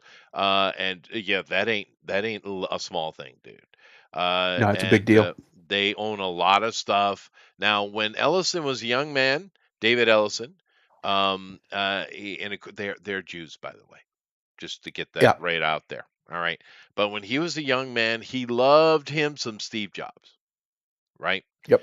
And therefore, this is where a lot of the woke claims are coming from. Because Steve was certainly woke, but I don't know. I don't mind the Steve Jobs woke idea really. His is more about perfection. But nevertheless, I get it. He was a big fan of Steve Jobs. But Mhm. as he's become older, he's gotten older, and we learn. And he is very good friends with Kushner, of course, who is probably how the Saudis got involved. And of course, he's on very good terms with Mr. Trump as well. So let's take a look and see, well, what are we going to get from it, though? Could it just be smoke and mirrors? We can all agree that well, it doesn't matter. It's better than Netflix getting it. Sure. But Yes. what are we looking at? So let's take a look at it, shall we? Let's give it a gander. Now, we talked about this and the green lighting coming on from the president, who he is friendly with. Looking by the third quarter of this year. Dude, it could take years for these things to happen, but fast tracking. But then again, Trump's all about fast tracking. He really is. A lot of his streamlining government is all about that, and I like it. I'm here all day for it. However, that's fast, dude. That's literally a few months away. Yeah. So that's happening, right? Mhm. And there's an article here that gives information, but we've talked about all this before. It's just being fast tracked. However, um, we do have a few other things to get to here. First of all, let's talk a little bit about this. Wait, what is that? Woke Netflix tampon incident caved Warner Brothers Discovery deal. Okay. The what? Yeah, I'm not. I don't know this lore, Chester. I don't know it. let's get into it, shall we? Now we know why Netflix has ultimately lost the deal. We know because Ellison and his cronies want it real bad, and they dug deep and they put the money up for it. And Netflix couldn't compete, seeing as they're not solvent anyway. They shouldn't have been involved, but then again, they do have liquidity though, right? Because they have a Yes. subscription service. Therefore, money is coming in. So even though they're in debt, they do have flow, right? Mhm. But so that's why. That's the end of the conversation. Done. Right? However, there are been many little things coming out about why having Netflix own something as big as Warner Brothers is a bad idea. Of course. But this one is interesting. Grimlock, in your most sultry urbanite voice, please read. Give me a second. Okay. You guys What are are we about to be talking blown away. Soul about? Train is about to drop on you. Oh Lord, Soul Train. Soul Hey, Train. nothing's so clear about it. Oh, to be honest, I'm not in favor of this shit either. But let's go. Paramount's takeover of Warner Brothers Discovery is now getting framed as the deal Netflix couldn't close, and the New York Post says one strange detail stuck in lawmakers' minds. A basket of tampons spotted in a men's restroom during a visit to Netflix headquarters. The Hmm. fuck? The New York Post reports it says a delegation of lawmakers toward Netflix while the company tried to calm GOP concerns that it leans left. According to the article, one attendee was Missouri Republican Jason Smith, chair of the House Ways and Means Committee, and a source claimed that he was disturbed by what he saw in the men's room. Interesting. Interesting. Has nothing to do with You nothing, right? But and that's know, not very Soul Train at all. you, look, nigga, I can't fucking describe that shit in a sexy voice. Why not? You sure, of course you can. That How shit's this gay as fuck. how this fits into Netflix's backing out of the WBD fight. Yeah, The New York but Post you know what? suggests the incident You know what's, carried weight in an ongoing political you opposition know, to Netflix ambitions, even This if it guy. Listen wasn't to the him. only factor. Listen Come to him. on, buddy. you, but you know what's funny about this Yeah. is that they couldn't stop for 5 fucking minutes. Right. That's Yeah. Exactly. Couldn't help themselves.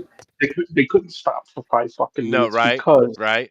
That's true. I'm sure that anybody, whether it's in the chat or who'll be listening to this later on, I should have read it like Red Fox. So you're right, Al. I should have. You It should would have. have been Yeah, much that'd have been better. great. There's, You would have won the there's day. definitely there's definitely some big dummies at Netflix. Um, but Big dummy. anybody who's worked at a company or hell, even if you worked at like Old Navy, right? Yeah. You have your audit and your inventory with where you have people from corporate or Sure. maybe an independent auditor or maybe like somebody you got a contract with. They come in and they check out the place. And everybody in every place does the same thing. The week before, all the way up to the day before, what are they driving? Clean this shit up. Have all this shit in order. The shit that we let fly during the year, we're not letting fly right now. Right. That pallet, that stack of pallets, that shit better be neat. That bathroom better Yeah. be clean. Yeah. Get that fucking inventory in order. All of Yeah. that shit. The fact that the people in Netflix, after being grilled by Congress just a week before, Yeah. and they said, we don't do any of that, couldn't stop themselves for 5 minutes where they said, hey, stop the faggotry for 5 minutes and get these tampons out the bathroom. We could put them Yep. back when they leave. Right. Yeah. Right. They couldn't even be bothered. Right. Now, Because Alan. you're so ideologically captured that you're afraid of pissing off the tard, Yeah. the low level tard, because they're not making any big decisions. The low level tard with the pink wig and the fucking beard, because you were so afraid of pissing them off, you couldn't stop and cost yourself $80 billion. Right. Yeah. No. True. True. Now, Alan, I can't do me a Red Fox, but I can do Fat Black Plantation Lady. Oh God. I can. Publicly, sugar, Netflix has pointed to the price and discipline as the reason it walked away rather than match Paramount's richer offer for WDB. Oh my God. Waving the hand on the face, you know. Um, This So guy. here doing Paul Rudd impressions. God but damn it. basically, the article just goes on and basically lays out. It doesn't mean anything, but it left an impression in their mind. Is like he said, they had just testified, saying that they weren't like that, but yet they came down for a walkabout and a chat, and an inspection, and they Yeah. couldn't be bothered to do the simplest thing: is taking tampons out of the men's room. That's right. For an hour. Not even the whole day. For a No, fucking hour. like at 30 minutes even, dude. How long do you think the hidden gesture? That's right, Alan. I can do sassy black lady as well. They're usually God. fat, but not always. Which brings me to a question. Hold on a second. I got to bring it back over here for a second because now Oh I have Lord. a Here we question. go. I have a question for the Grimlock. Grimlock, representing your peoples and all. I have a question. Can you explain to me exactly what is a Bootsy Collins? You don't know who Bootsy Collins is? I know who Bootsy Collins is, but I don't understand it. It confuses me. It conflates my mind. You as a musician do not know who Bootsy Collins I is. know who Bootsy Collins is. I just don't get Bootsy Collins. I don't understand. Why is he important? To be fair, every video I've ever seen him do, it's somebody else doing all the hard work, and he's just sitting there doing the clown act. But I just need some confirmation. Why Well, do the blacks love themselves some Bootsy Collins? because he's kind of like a wrestling character. He's become that over the top. People know him as Bootsy. They kind of like completely ignore that the man has been in the music business for almost 60 years. Is a hell of Yeah, a player. Going to being look. If you was a member of James Brown's band, yeah. knowing how James was rigid with his band, He's a bass player, by the way, and just so you guys who don't know. yeah. So if you could survive James Brown, you're a pretty damn good player. Hmm. Oh no, So, he's a great bass player. He doesn't play much these days. He has other really good, but but he does showcase really good musicians but though. Bootsy's personality has he's become known as that character, and it's kind of like It's like Rick James on it's kind of steroids. like Yeah, I know. Yeah. not even Rick James. I would say his is way more playful than Rick James. Hanging out with Bootsy is not going to get you felony charges. Rick might Well, get you that's fucking fair. That's fair. Rick. Rick, you'd have to do some explaining to the police. hmm Um, That's true. Well, he does have a lot of videos, and his videos have kind of had a research. The reason I mention is because I actually have a hell of a lot of respect for Bootsy Collins, but for what he as a musician. But recently, I don't know the algorithm or something. Bootsy's getting a lot of love on the internet, and a lot of his old he videos are showing up. But he there's tends to one have that video, effect dude. where he has these resurgent He does. waves. He comes back Like, into our lexicon every he now and then. had Yeah. he had the big resurgent wave when he became the DJ for Grand Theft Auto 5. Oh, okay. That makes sense. That's cool. That's a good idea, Yeah, actually. But he got a big boost then. And he's got, then he well, had another resurgence when he started working with some of the younger artists. he does. He's really good about showcasing younger artists. And all his videos and stuff he does that. But there's one video in particular, I can't remember what the name of it is. But it has a weird little super short weird German chick. Her name's Phantasma, I think is her name. And she's little teeny sawed off thing. And in the video she does a little lollipop girl thingy. I get it's freaking Bootsy Collins. But then she kind of strides in trying to be sexy as hell, even though she ain't. But she sells that shit. And then she comes out, gets on the mic. That girl can throw, dude. Hmm. Yeah, I was like Jesus. So yeah, I'm joking. Boots Collins is awesome. But I've just noticed that he's been showing up a lot recently, and good for him. Yeah. Yeah. Yeah. Do you know the Bootsy Collins, Thundero? He's a No. black man. If you didn't know. I assumed as much, Yeah. but the name Bootsy, Yeah. that would check out. Well, No, Butch I don't. Randolph's a sax player. He's a white guy. Yeah, if you say so. Well, Chester, I've been very clear on my position on artists. Don't care. okay, fine. But I tell you, go watch that one where he's featuring Phantasma. It's a weird When little one girl, of them- but it's really good, dude. When one of them even gets to a level of a Tchaikovsky, I'll care. Just one. Put out a Tchaikovsky level piece of music, piece of business, and then I'll care about you. But if you can't do that, You're talking about in hip hop or pop landscape. Who is the guy who did Axel Foley? I can't remember his name offhand. Eddie Murphy. Huh? Eddie Murphy. No. The song. Who sung the Piano song? player. The piano player. Black guy. I think. Wait.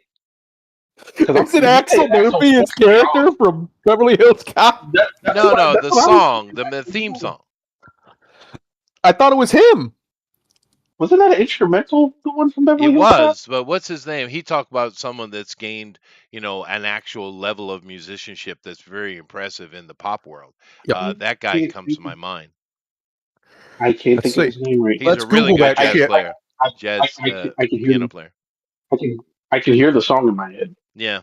Unless you're talking about Herbie Hancock. Herbie Hancock. There it is. Thank you. Herbie Hancock. Duh. Herbie Hancock. Yeah, there's one. That's a very accomplished musician, dude. That's apparently it was a German musician, and his name is Harold Faltermeyer. Oh, so Herbie adapted it. It's called Axel F. Is the name of the song? Yeah, in F. Axel in F. Yeah, very German of them. But Herbie Hancock, that's a legit pop musician, dude. Legit. I'll say personally, for me, the only guy in the last while who's close to one of the actual greats from back in the day is like a John Williams. And the reason being is because he can create music of any genre you want him to do. Right. And it's brilliant. Yeah. He has that range. And I just think that most musicians, especially nowadays, they're not even musicians. These days, half of them can't even play a fucking instrument. It's all like, what are we doing minor here? now. Everything's A Yeah. minor, and it's computer generated. Since you want to keep it to black people, racist, I kind of would love to throw in Prince though. He's up there. Yeah. I care about Prince, but he's dead now, so Yeah. And only so that's much why you can do actually with the that. whole Soul Train joke came in. Grimlock was my wife watching yesterday him do his acceptance speech at the Soul Train Awards, and they wouldn't stop screaming, and he literally had to shush the audience. Yep. Yeah. Soul The ladies loved him. Train. My Yeah, sister, man, she's gonna be 50 this year, and she was, I mean, my God, she loved her some Prince, boy. I'll tell you what, and he was great loved to her his some fans, Prince. dude. He was great with his Yep. fans. He was great, and Ladies that's loved a him. real musician, dude. That ain't Oh yeah, no absolutely. joke, dude. Another guy who's similar to that is like Dave Grohl from Nirvana and the Foo Fighters. He can play every instrument too. Super talented. Yeah, even though I Mhm. kind of like his character though. He's like, happy-go-lucky dude. I like Dave Grohl. Well, he did cheat on his wife recently. He got busted, and he cheated on her with like a normal girl. Like she's kind of overweight. Just not what you'd think a rock star would be banging. No, Well, he's just banging some secretary from some office that isn't even hot. Understand the struggle, sir. As a I'm musician, not judging him. As a musician, the amount of pussy that's being thrown at you, and that you and he picked an ugly girl, Chester. That's my point. Because that is the resolve. That is the acceptance. That is the deterrent. Nah, I know why he probably picked her. She was probably the least bitchy of any girl he was fucking with. She's probably a sweetheart. Yeah, that makes sense. Yeah. He's like, listen, I've had all these women. He's been since he was 16. He's been a world famous musician because that's how old he was when they hit in Nirvana hit. So he's been getting it thrown at him basically his entire life. You're right. I'm sure he's to the point now where he's like, I just wanted to not be a bitch. Just please, God, give me one. Now I haven't stooped down to the chunky girl. I've never done that in my life, and I shan't. But you go. They need representation too, Dave. Good job. Well, unfortunately, you're not in America anymore. That's the vast majority now. Is the chunky girls. Also, you know what? She probably brought him some food, and it's like, damn, she didn't ask me for no money. She brought me a plate. Wait a minute. Yeah. You know what? Yeah, at that level. Look, I keep telling y'all, women, they're always a meal away and a good blowjob away from having anything they fucking want. Hey, no. Yep. Don't undersell the fellatio, dude. That's for sure. He opened that bag and saw aluminum foil on top of that plate. Like, oh, she actually cooked this shit. Damn. Yeah. Now I can't, nor any of us here can fathom what it means to be that. The level of Dave Grohl. But as just a standard professional musician during my career, it's ridiculous the amount of girls. I never understood it. They just throw away all common sense to just throw that pussy at you, dude. It's insane. It's insane. And I mean, and who am I? I'm just a sax player for the biggest thing I was in. Well, I was in Tower Power, which is a pretty big deal. But really, the biggest thing I was in for a sustained amount of time was The Machine. Now, to be fair, they are the #1 Pink Floyd tribute band in the world, still are. And Pink Floyd drugged themselves into oblivion. Therefore, it was necessary. However, still, it's a tribute band. And the amount of pussy, dude, holy shit. Whoo! Yep.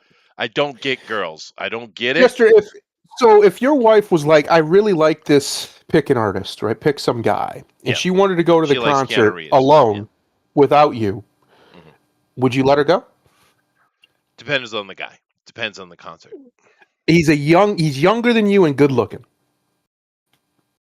Oh, yeah. Well, I mean, at this age, sure, go ahead, because I know there ain't nothing happening. Okay, when you first met her, like you guys got married, she was still young, you were still young. My point is, there's a reason why he's trying not to say no, but he knows the answer is no. Well, to be fair, there's a reason. My wife, when I first met, was very infatuated with me. So, okay. No. I'm not letting him get away with this one. That was kind of foul. Like, now I done had all the good years of the pussy. Let some artists have it now. I don't care. Get out of here. This show shall not You want be me to- translated you want me into to put a bit- Japanese. Want to leave you for the guitar player? Go ahead. Go clean solo. My point is Yeah, yeah. that for whatever reason, music is like the ultimate aphrodisiac to the For women. female. Yeah, it really Yeah, is. I've never understood it myself either. It does nothing. I've never heard a song be like, "I want to fuck now." It's never happened. But women, Never. though, Yeah, they're ready to go. And another thing about a female mentality is just different than men. They will fall into a very, um, you know, instinct-based sexual situations. They just will, and men don't. If it's time for the fucking, the women are on board. It's just is what it is. I've told you my experiences as a bouncer particularly at bachelorette parties, and how quick Aunt Betty will put a dick in her mouth, right? And I'm not joking, nor am I trying to be vulgar for the effect. I'm very deadly serious. I have seen this in women. A woman that you would never expect your little sweet auntie would do something like that. Hell no. If they're in the right situation, they will immediately, without even the slightest bit of hesitation. It's shocking. Shocking. Women just function different when it comes to sex than men do. They just do. Which is why the vast majority of cheating on the planet is with women. They try to convince you the other way, but it ain't true. Most of the cheating goes on this planet is female doing it. Now there's they some just men are on the really other side good of at it. They are good at it. Yeah, because Yeah, we're they dumb. get away with it. We just Well, want 'cause peace and quiet. Yeah, we want to live a secure, trusting life, but unfortunately, we don't live in that world, No. gentlemen. Never have. We That also world have been never existed. indoctrinated. Yes, we've been indoctrinated by decades of, we'll call it feminist for the sake of argument, propaganda, where the young men are raised to be simps by their mothers, while they raise their daughters to be the type of women they wouldn't want their young men, their young sons, to fall in love with. Isn't that crazy? And that is a serious problem that needs correcting. But it's been going on for a very long time. Yeah. And it's just, it's funny because even my wife, she notices it. She's said to her mother and to her aunts, "Why did you raise your girls to be strong and able to take care of themselves, and all of your boys are idiots? All of them, every one of them. How did that happen? That somebody did something somewhere. Every one of them are either simps for women or completely inept when it comes to females. Right. Like there's no, you didn't, nothing. And then you have a bunch of men, they get out here and they expect women to be like, Well- the only woman they've really been around is their mom or their sister. So they kind of expect a certain level of decency that you're just not going to get because women don't consider it indecent to lie to you about things, about certain things. They have no problem whatsoever. Just offhand, before I respond to that, isn't it amazing how just think about how quick AI created this image of this representative speaking to Congress in clown makeup. But other than that, the thing is, I have been educated by women my whole life, and unlike a lot of dudes, I listen and I paid attention. Right? Because they're the ones teaching me how you do this and how you do that. And then I have to make a decision how I want to interact with that, you see. Right. But dude, I understand Dave. It's wrong, but I get it. He lives in a different reality than us. It is what it is. I wouldn't do it because, God, that sounds like freaking hard work, dude. It does. And what are you doing it for? What are you doing it for? Because as we know, Chester, as every man who's ever had more than one female in his bed knows, it's very few of them are special. They all basically do the same stuff, and that's all right. That's right. Okay. That's why you don't have to put on discerning. a show. Yeah. That's why you have to be discerning. It's at some point you're like, all right, I could have a bunch of women. Sure, I could do that, but why though? What am I doing? Yeah. What do I actually get out of that at a certain point? Like I get it if you're younger or whatever, you're not tied down, you want to go sow your wild oats as they call it, fine, whatever. But for most men, they either don't have the ability to do that or they don't want to do that. They really just don't. Most guys genuinely, if you ask them, they want their one girl, they want their wife, and that's it. And they'd be happy with that. Perfectly Yep. happy as a pig in shit with one woman for the rest of their lives. Yep. It's a complete psyop that we've convinced these people, that we've convinced women mostly, that men aren't really like that. Yes, we are. Yeah, no, we are. First of all, you Yeah, can't yeah. be able to talk about patriarchy's bad and then say that the men, who would be the ones, by the way, who created it, don't agree with it. What? Of course Right. we do. Yes, we course do. we We want do, nuclear yes. families. What are we talking Yeah, about? yeah.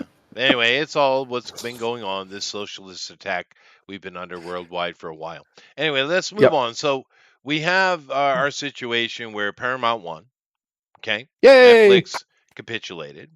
That's right. Everyone's trying to throw blame at why, which is stupid because we know why. It's just money.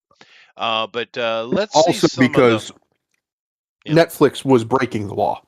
I said that, and that they were going to get regulated, and they knew it. That's why they invited the people there to try and soften it and get around it. But the truth of the matter was, they were showing favoritism in a corporate sale. You cannot do that. That is illegal. You It is. must only stick It to the is. facts of the books. And once they up that and the loophole that they were getting away with, that breaking of the law Yep. was surpassed by Paramount, they have no choice now. So it's done. Yep. But let's look at some of the fallout. James Gunn quitting DC, possibly taking over Marvel. Oh God, yeah. Please go ahead. Yeah. Go ahead, Have James. at it. Go ruin Have at another it. one, buddy. Now that's Capia over at Collider Video that's suggesting he's going to take over Marvel, but you never know. Someone has replaced Kevin Feige. We'll see what happens. However, James Gunn quitting is not the question mark of this sentence, right? No. He is, and of course the reason is multifold. One of which, he's just not doing a good job with what he's doing. Superman lost money. His commando, creature commandos, even though it got fairly positive-ish reviews, didn't do really very well actually. So Yep. he's not performing, and he is very anti-Trump. This is a TDS guy. He hates that. The Ellisons are very tight with the president, and of course, James Gunn has said a lot of negative shit about Trump, but he's also had rows directly with Ellison. So there is no way this guy is going to be at Warner Brothers DC. No way. Right. Ain't Yeah, happening. not happening. And that's a great thing, right? Yeah. And seeing as it's turning over so quick, I wonder if it will happen in time for them to make a decision about Supergirl. Because when is Supergirl dropping? Let me check. May, I think. Let's see. They might be out of their control, right? Yeah, it might think it's not too- be able to stop it. They put too many trailers and things out there. They didn't spend too much money on it now. Well, It'll no, be they haven't spent interesting. anything. They have spent nothing, right? That's the thing about buying a company. You hadn't spent any money at all. Well, I mean, Karen, I'm That's saying Warner that's Brothers. not what I mean. Let me. But regardless, I always type in my English too correctly. Let's see. here's what'll Supergirl. probably happen with it is it'll come out. Most likely, it's going to end up coming out, and you're going to hear all of these people out here who are going to gaslight themselves into believing that it's great, just because they know they're never going to get any more. So they can June. take that position of, see, look what happened. See, if you guys had just let him cook, look how good it would have been. I can already hear it. You can already hear it coming. Of course. Same with the political nonsense that's going on now about everything. But June But that was the 26th. same excuse with Snyder. Oh, you see how good the Snyder Cut was if you'd just let him cook. Like, no, It was better, but it wasn't great. It was better it's though. still no. The only thing Snyder, it's kind of ironic. Snyder and Gunn are both good at the same thing. They're good at casting, They are. Yeah, Yeah. that is true. Yeah. and they both say do the same fucking movie over and over again. Yeah. Different, but yes, you're correct. They are one-trick ponies. June 26th, yeah, it's probably too early, even though this is being incredibly fast-tracked. But yeah, it's probably it's coming. This hateful, drunk, nasty Supergirl, anti-hero. Yay! Tom King. Yay! I'm Suicidal. so excited. Can't you tell? Can you hear it? I'm Yeah. so excited. Well, if they can't get it done before the 26th, I might delay until after the 26th just to not have to own any of that. Nevertheless, this is Fallout, and of course, Zaslav is done his job, and all the other people involved will probably move on to other things. But it's going to be an incredible shakeup. Another thing that's HBO, because that's part of the deal, including CNN, right? Keep that in mind. Yeah. Um, HBO is working on a Harry Potter series with lots of wokeness in it. So Yep. I wonder if that might get shelved as well. Because keep in mind, you're saying money's already been spent, but no, Skydance has spent no money. They bought it, but they have no investment in anything that's ongoing right now. Nothing. None of that is their money, right? That's how they look at it. So, but let's look at potential future because there are a lot of people questioning Ellison and Skydance, and if they might be woke too. And hey, you never know. But do keep in mind, Ellison has shown very clearly he's very right leaning. One. Two, Kushner is directly involved in all of this financing behind the scenes, right? And we know his Yep. standings. Israel first, then his wife, and maybe Trump somewhere down the line. And then, of course, the Saudis. Now, some of you who might want something a little more raunchy, something a little bit more risque in your movie, you're not going to get that. The Saudis are going to lock that shit down. But I have no problem with it, right? Let an indie do that. Let the major studios make family fun stuff, is my opinion. So there is those concerns I've seen as well. However, um, uh, let's take a look and see what Ellison's first plans are. Where would you guys think he would go? What make a guess. You in the chat as well. Let me take a second here. What would be your first thing to tackle? If you're like, all right, we got it. We got Warner Brothers. What's our first project? What are we going to do? It's a good question. First project with Warner Brothers, huh? Mm-hmm. I Technically, it's a mean, Paramount thing. It's not Warner Brothers, but still, the first big project because they just bought Paramount, right? I don't know, honestly. It's tough to say because we have all this stuff with Warner Brothers that they were trying to do. Yeah. The This is a DCU, Paramount IP, but okay. yes. The DCU, for instance, the Harry Potter show that's probably going to end up going forward. We'll see. They might make some alterations, but we'll see. Plus, all the other stuff that they have coming down the pipe. I don't know. It's tough to say. It's genuinely tough to say because there's so many. They're spoiled for choice. I've said it many, many times on here. I don't know how Warner Brothers is so broke other than their own incompetence. They have everything. They have so much. You said it right there. Yeah. And I don't want to remake a Harry Potter anyway. What I want is a new series like an Aurora series, a police magic cop story. Daniel Radcliffe, the kid who played Harry, we know in canon he goes on to be a magic cop. That's right. And he's fallen on his face. His career is in shambles. He's an absolute failure, right? After Harry Potter, he just hadn't had any luck. Nothing's hit for him. It is what it is. You can get him cheap. Yeah. No, they should. I agree with you. I think it would be really cool to have like a buddy cop, magic cop with Harry Potter. He's no longer the superstar of the magical world because he's just older now and people have moved on.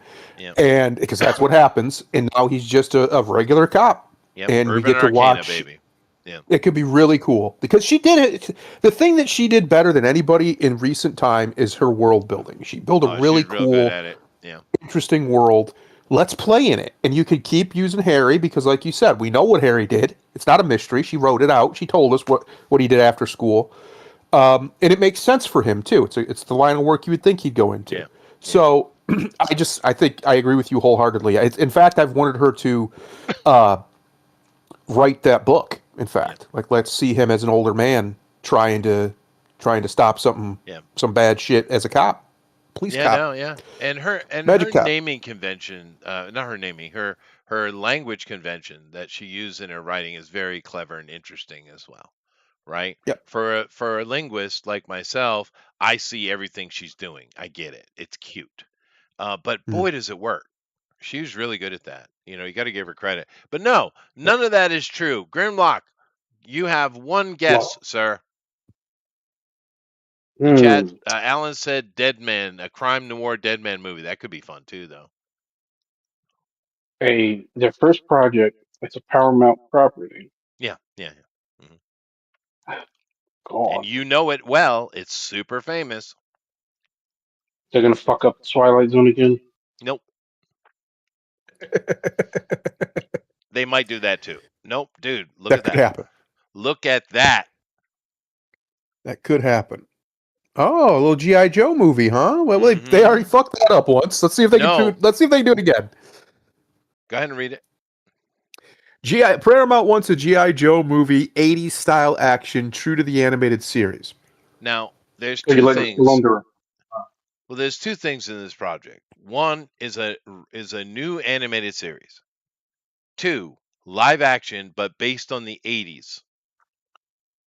Pure heroism, pure action, pure man testosterone. Mm-hmm. Now, this is their first big announcement since buying Paramount, and of course Warner Brothers. Paramount just happened, right? Right. And it's a GI Joe movie set in the 80s and done in the exact way it's supposed to be done. So a lot of these people, because you're correct when you said that, you hit on the theme of today. A lot of people are questioning David Ellison being woke, and I'm like, dude, he's progressed in his life. Mm-hmm. And this is what we got.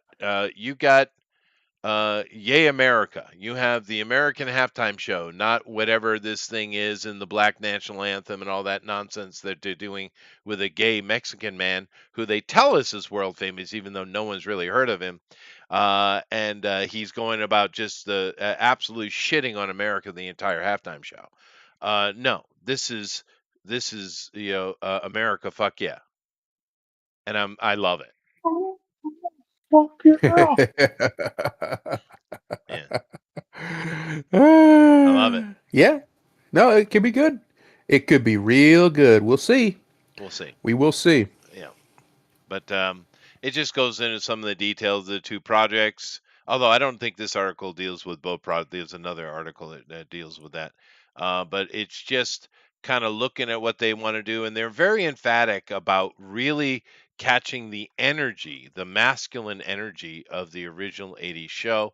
And more, of course, the word they're using is heroism. And fair enough. Yep. Fair enough. So Fair enough. fair enough.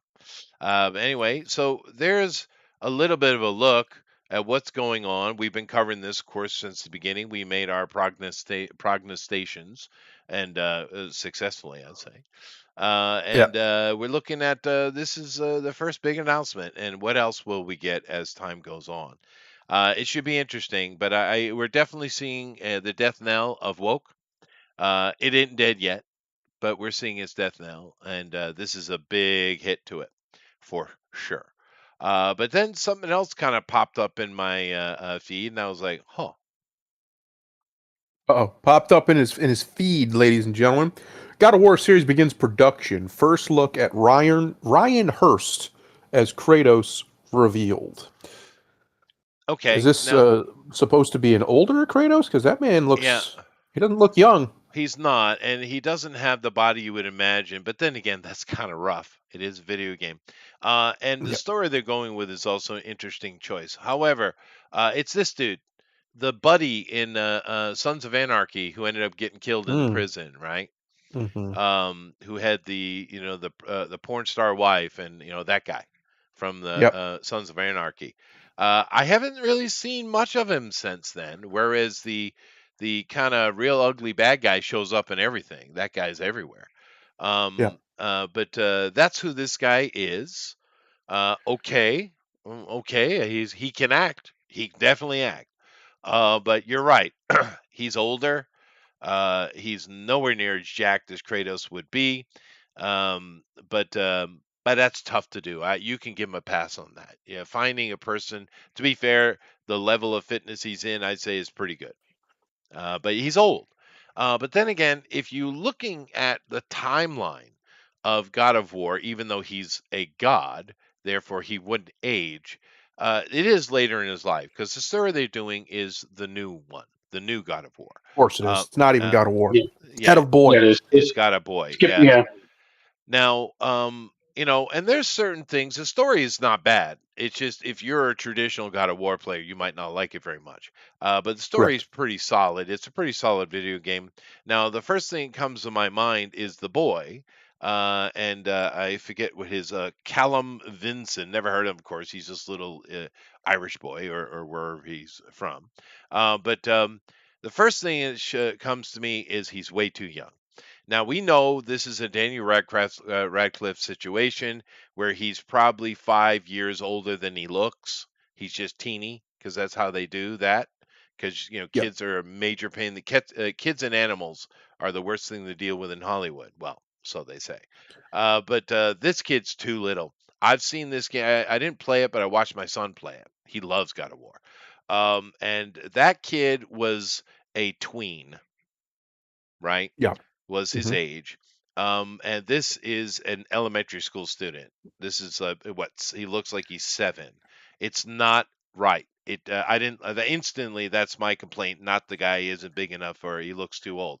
It's the kid is too young. And of course, keep in mind the God of War. This modern one. The story is pretty simple. His wife, I can't remember her name, but his wife dies, and he and his son go on a journey to take her ashes somewhere. That's Yep. the whole premise. Take her ashes home, Take her ashes home, back to her people. back to her people, and along the way, he's trying to teach him to be a man, to be a good god, right? And the boy is teaching him how to be a good man, right? That's the whole idea of this story. And like I said, if you never played God of War, it's a pretty good story. It's well done, and it's a beautiful game. Mhm. So, I mean, it just depends on your point of view in that regard. But I don't know. What do you guys think about it? It could be fun. Yeah. Yeah, He is I'm a with solid him. No. actor. No? It's not even him. It's not even his casting. It's not even the boy. It's the storyline they picked.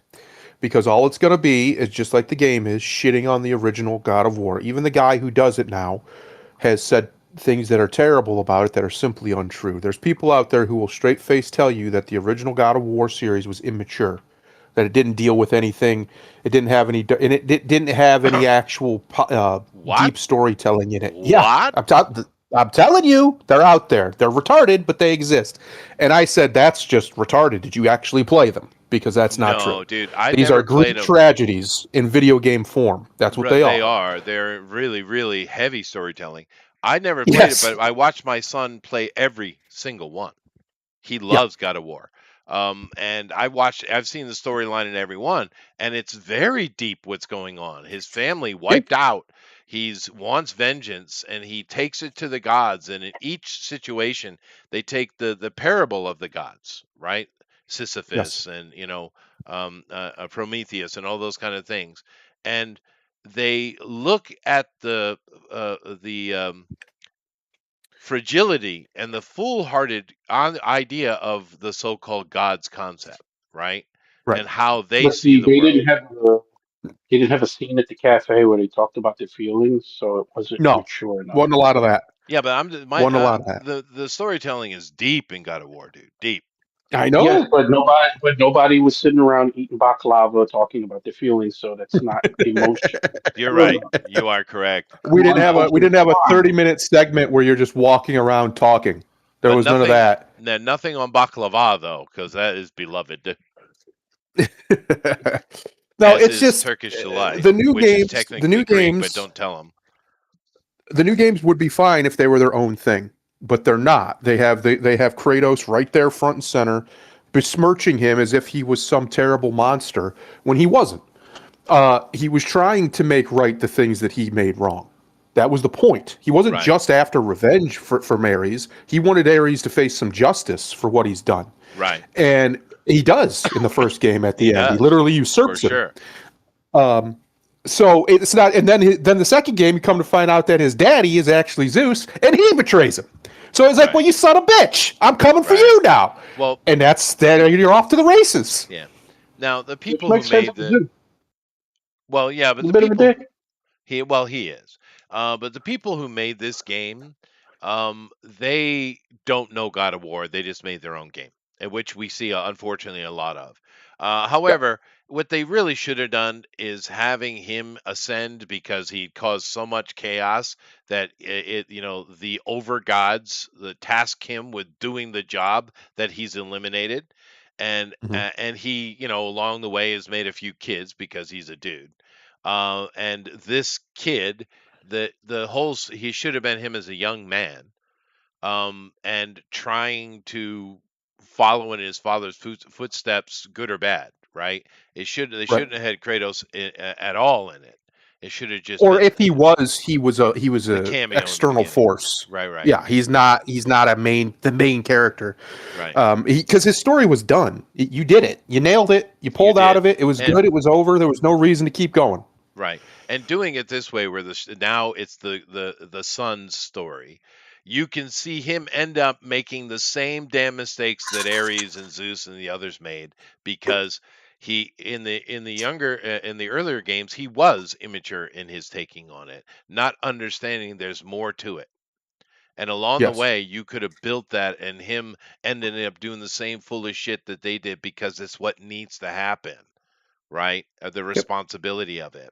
And his kid ended up having to face down his own dad, because that would have been brilliant. That would have been brilliant. But no, we can't have none of that. Because no one's going to research a very successful game franchise. Who's got time for that?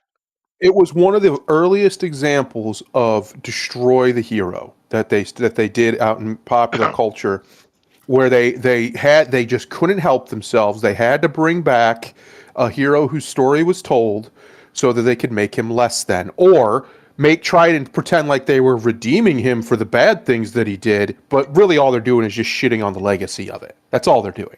Kratos never claimed to be a good man, ever, at any point. He's not. He's a Greek hero. They're not good people usually. Very, very, very few of them, in fact, were even remotely good. Yeah, he's a professional soldier. He's murderous. He's a murderous fiend, if you will, a literal fiend.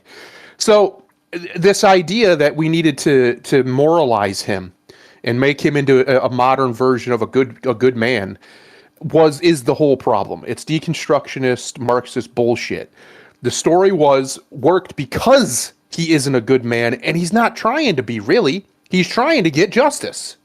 That's what heroes were in Greek mythology. They weren't good people. They weren't better than other people. They just didn't stop. They didn't quit. They kept going. They kept persevering. That's what Odysseus' whole deal in the Odyssey. That's what he's doing. He just doesn't stop. Yeah. And he's being You're gonna punished get me by going. the gods for his genius as well, which is Yes. another How dare standard he. Greek theme. The gods How dare he, punishing that son for of a being bitch. successful. Yeah, no, it's very. And the funny thing is, a lot of times the pettiness from the gods, the Greek gods, is coming out of the women. Isn't that interesting? And particularly in a society, Greek society, women had a lot of say in things. The Romans less so, right? The Romans were, they learned their lesson of the Greeks. Like, no, we're not doing that again. The Romans were God, country, family, right? Right. Whereas the Greeks was definitely God, family, country, kind of like America is.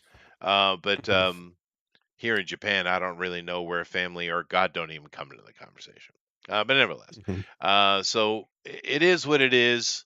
It may be good or not, but for a lot of people, it's going to fall in the same category as Fallout. Fallout seems to be doing really well because of that dude. He's a great actor, and he's a I like it. Chester, I honestly think if you gave it a chance, you'd like it too. But I won't. It's good. On principle. The same reason when you guys didn't open this. It's fair. It's fair. I would probably watch this just to see, but I'm not going to be going into it with any kind of expectation of anything, because I don't like the game story. I don't like the way not that it's a bad story. It's well, like you said, it's very well told. It is. Yeah. It's not Kratos. I'm sorry. That's not Kratos. Kratos is not that man. and he doesn't need to be. You And could have done exactly like you said. One of his kids could have been that man, and it would have been fine. It would have been perfectly fine Yeah, it would because have the been story passing the torch. has always been about lineage from Jump Street. His sin was he killed his own family. That's why he's the ghost of Sparta. That's why he's the way he is. His sin in his bloodlust that was sent by Ares, right? Because he was Ares' champion. He killed his own family. That was his sin. You didn't need to redeem him for that. You needed to let him do what he Very did, and that's why the Hercules, first 3 games. Yeah, that's why the first 3 games was so well done and so well received because they knew what they were doing. They knew what they had. He's not a hero. He's not an anti-hero. He's a tragic figure more than anything. He is. And you just get to play through How his great epic of him. exploits. Yes, Right. exactly. Yeah, and of course with Hercules, it was the rage and you know um, what is it? Because Zeus, he's the son of Zeus, and he cheated with another woman, so Hera's upset, and Yep. it's the woman who makes the trouble. It's very interesting in the Greeks. That was a very women were 100% involved society, but yet most of the tragedy and the wrongdoing is coming from the women, not the men. Although they do pile a lot on Zeus there for extra credit, I guess. Zeus But he did cause some shenanigans. he We'll call was him. he We'll be was a nice. shenanigans guy. But anyway, good luck to you, buddy. Like I said, I I liked him. for him, his sake, I hope it does well because I liked him. Like we were about to Yeah, say, he I was liked good. him in Sons of He Anarchy. was good. I thought he was a good guy. He was supposed to be the sympathetic friend, and he was. They did a very good job with him. Yep. And so he might be able to pull Kratos off. He is a big dude. He does look like he's in decent shape. So Yep. I guess we'll just see. Hopefully he pulls it off because I would love, personally, for more video game adaptations that are good. Fallout is good. It's not perfect. It's not great, but it's good. It's fun. I like it. And I think we can have more of that. And I don't see we have video games everywhere that have deep lore, deep stories, and you can play in them. And that's what we're seeing happen. And but as far as I know, I'm not positive of this. Someone would have to check, but I'm pretty sure the canon or the Fallout show is canon. Is canon to the lore. Yeah, they said so. They did say so. Yeah, Todd Howard is directly creating it, so I'd imagine as such, which is interesting because Well, you can't trust Todd Howard for a second, dude.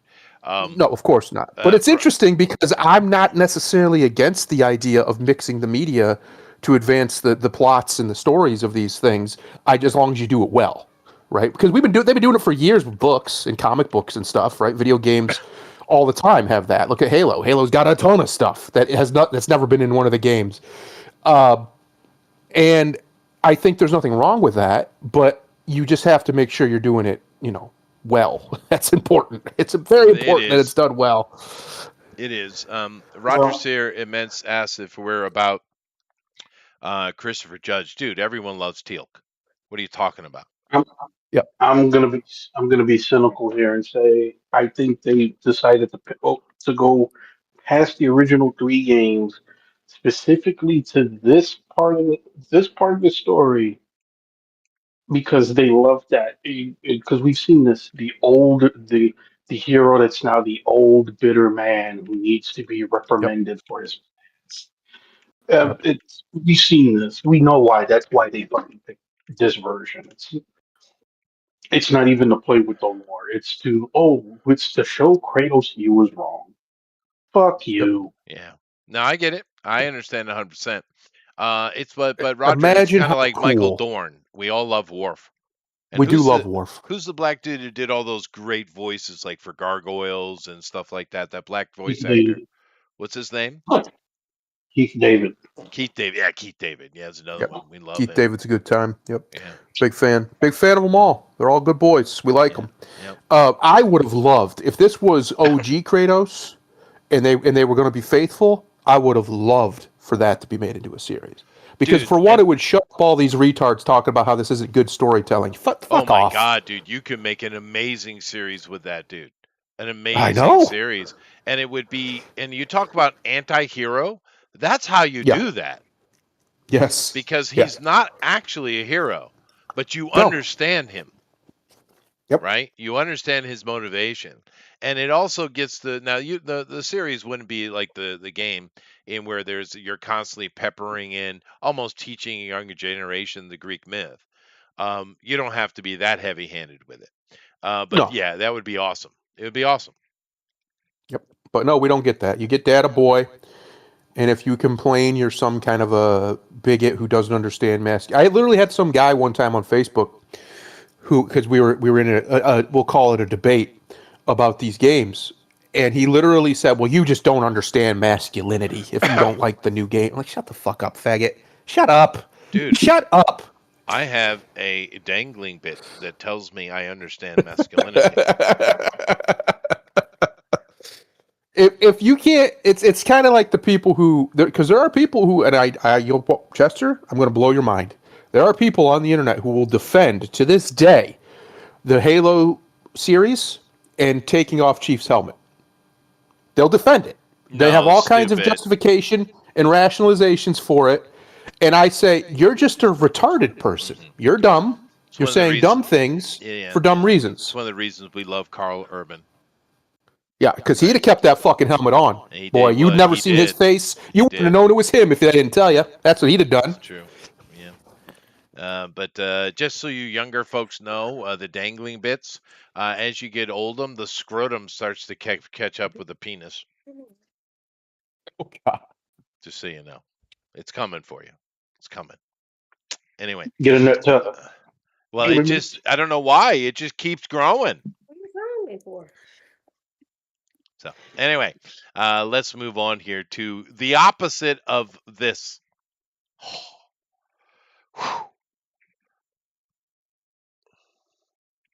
And did I lose Thundero Grimlock? You want to read it?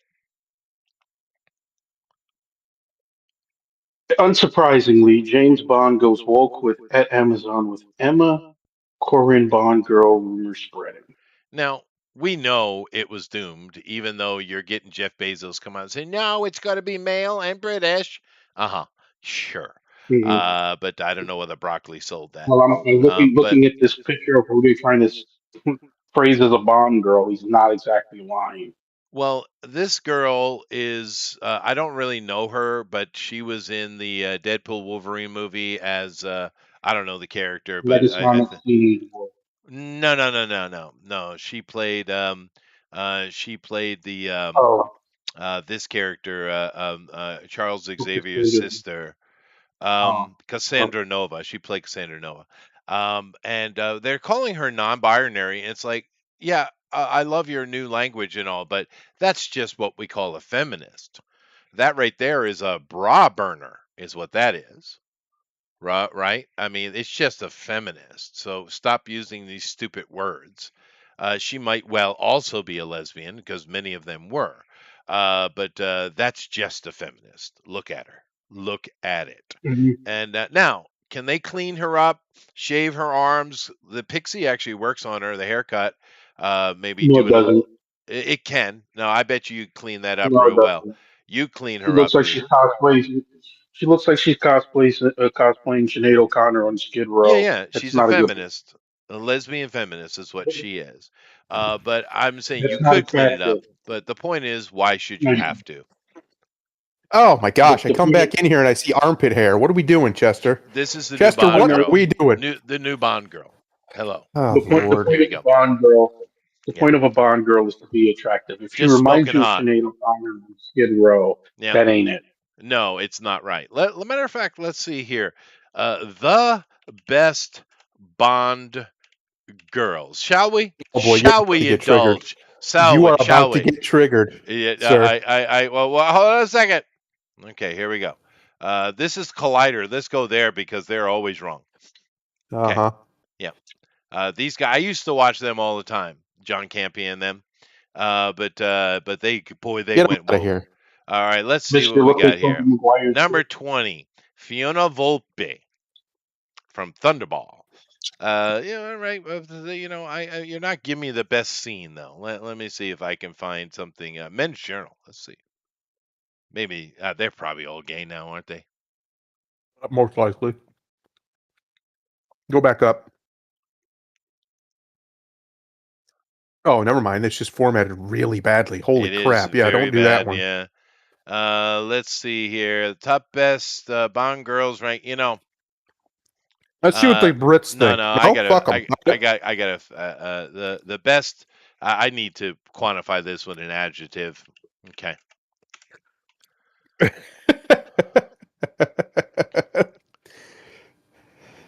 It needed to be done. All right, here we go. All right. So Anna de Armas, Yeah, she's pretty cute. she is cute, but No cutie she's pie. too involved. Carrie Lowell, no one of those short hair pixies that I'd never thought worked. License to No. Kill. Face is boring. Claudine Auger. This is from way back in Thunderball. It's from Not a bad looking Thunderball. lady. Pretty girl. Jane Seymour. Whoa. Well, dude, Yep. dude, that lady was beautiful forever. It's stupid beauty. I mean, and I saw her know like if you less want than to. 20 years ago, and she was still smoking hot. Yeah, she Jane aged Seymour, very well. dude. Yeah, Live and Let Die, 1973. Roger Moore again. Is she a beautiful woman? No, I like Eva, but it was all right. It's one of the better Not, modern Bond movies, I guess. not better than Seymour in that. In that. No, but she's a pretty girl. She's too skinny and too slutty, though. I know that's I'm weird. You actually want surprised that they didn't have your favorite girl of all time, Chester, that you already mentioned once this stream in here in this list. I'm surprised Halle Berry Betty wasn't in there. White? She's a Bond girl. Okay. No, Halle, your girl, your favorite, Halle Shut up. Berry. She was a Bond Shut girl. up. It happened. But first of all, the fact that Denise Richards isn't on that list when she was a Bond girl in her prime Denise Richards, Smoking hot. holy shit! But Or a prime Terry Thatcher? Nah, bro. What are we dude, talking about? Denise What are Richards. we talking about? Let me just, but this is God's sense of humor, though. I know she did not age well at all. No, but more than that, dude. One of the most beautiful women that's ever lived. These are older ones. Let's see if I can. I just have to put in an adjective again. God. Yep. All right, I didn't even spell that right. There's supposed to be an. You put an extra D and took off an E. I know. Well, we know what we know what part of her he was thinking. Huh? Young. Okay. Holy shit, dude! Smoking. Miss Some of the Christmas. best bedroom eyes of all time. However, if you've ever now, she married Charlie Sheen. After She all did. That's she was true. the third one. So after all the debacles, she knew what she was getting into. But if you ever seen her in an interview, this is a dumb human. Yeah, well, she doesn't have to be smart. Look at her. No, dude. She never had to be. No, she's real dumb. But that is one of the most beautiful women that's ever been born. Plain and simple. Yeah, I know. She's gorgeous. Genuinely gorgeous. It's ridiculous. It's ridiculous. But you had her. You had prime Terry Thatcher. So what I'm saying is Pierce had a treasure trove. He was blessed with his Bond girls. He was. And you're trying to argue that you can give this bitch a haircut and some makeup, and then no, bro, come on. No. Well, I'm just saying. I was trying to play devil's advocate. Anyway, Miss Caruso. It's still Sunday over here in the States, so I rebuke thee, Satan. There she is. Yeah, she's pretty lady. Woof. Yeah, she's pretty lady. On a top, golden. That's Famke Janssen. That's our girl. That's our girl, Jean Grey, right there. Young Jean, before X-Men. Yep, pretty girl. Another gorgeous woman. This right here is what's her name? Kissy Suzuki. Interesting. That's not her real name, clearly, but I remember her. Mm-hmm. That's the one he married. Yeah. She gets killed at the beginning of that movie. Right. Casino Royale again with Eva Green. She is pretty. She's just kind of too skinny and too slutty. She's too plain. No, man, maybe that's why she. Look at the other girls you just showed, and then look at her. Well, maybe that's why she's so slutty, because she's just almost there. Maybe that's why. She's right on the edge of being real beautiful. No, you just rolled out six models, and then you rolled Peggy Hill right after it. Come Okay, on. fine. Fine. Barbara Jefford, of course, as Tatiana Romanoff from Yep. Russia with Love. This is, of course, going back to Romanova. the Sean Connery days. Not a bad looking Exactly. lady. Look, you followed. Look at the two girls you followed up right I after. know. Fiona Yeah. Volpe. I love these names. They're so Fiona suggestive, right? Volpe. Uh-huh. Yeah, They so knew what they were doing. they I knew what mean, they were look at the doing. next one for crying out loud. Pussy galore, yeah. So How She did they was get away with that shit, Now bro? she was an older lady though, which is interesting choice, Oh, which was a nice counterbalance to it because Goldfinger actually is a great movie. it is but Um, an older woman arguably the who has best Bond thick movie. skin, she knew exactly what to do. oh yeah, she Pussy did. Yep. galore. Uh-huh. Pussy Yep. galore. But look at Um, Domino Duval. she's pretty. Yep. Yeah, this is Britt Wow, Eklund. still no Haley. I'm impressed. I thought she'd be on at least one of these lists. That's impressive. Now, granted, that movie is This is a terrible. British opinion. British Yeah. opinion. Ooh, what are we doing here, though? Well, you said. Let me see what the Brits, the the Brits imagery missed the gives chance us of here. having a prime Naomi Campbell as a Bond girl. They should be They fucking. did. We should. It's true. In addition to the bullshit their fucking prime minister said today, we should fucking hit a strike with them just for What's that. going on here? I Your don't know. DuckDuckGo is just broken, huh? You broke it, Chester. It won't load. That's all right though. We played enough. So yeah, no. Yeah, no, But then again, she's not a Bond girl. we know Sorry. when Amazon bought it, the chances of it going woke were fairly high. It's We knew that. pretty bad that she looks better bald than with that haircut. I take her bald over that bullshit. Well, I when I was in the 80s, I definitely messed around with a few girls like this. And these are the kind of girls that maybe she's not, but the look she has Yeah. is the kind of girl that she wants to. It's a competition who can fuck the other better. You think? Mhm. And I'm all day for that, all day, right? These are the kind of girls that just grab up a hold of you, put their legs in the stirrups, and just start going at it, baby, because they're Chester, gonna win. They're gonna win, throw your and I you would want them slip a to disc win. now. I You would would. slip a disc at your age, Well, sir. no, Calm down. no, I just let her do all the work, buddy. I just let her do all the work. I just occasionally kind of move the hip forward at the right moment. Rhythm. Gotta have rhythm. I'm a musician. I got rhythm. So I'm gonna let her do the work. I'm gonna And use an old comic view joke. If this chick tried to fuck me, I'd hit her in the head with a brick and call the police. I'm just saying, in the 80s, I definitely messed around with a couple girls that look like this. No. She looks like she'd fuck you for Fent. No. Yeah, no, I mean that's kind of the point, though. No. Let them try. He used to bang crackheads. Okay, hey, we all got our thing, Chester. We all got our No, thing. they weren't crackheads, but they were feminists that want to make a As point, Chris want to Rock win. said, everybody's got a crackhead story. Everybody does have. Dude, I got 2 or let's- 3 crackhead stories I cannot say on YouTube. I can't. No, I got one. I got one that maybe I can get away with. Although last week we had Robot Plus Girl creator on here with our Drone Recorder Ultimate Edition, and the creator's on the show. He's been fairly successful. A lot of stuff. He sells well. Has several good projects. He's a legitimate producer, legitimate creator of comic books, and we had him on the show.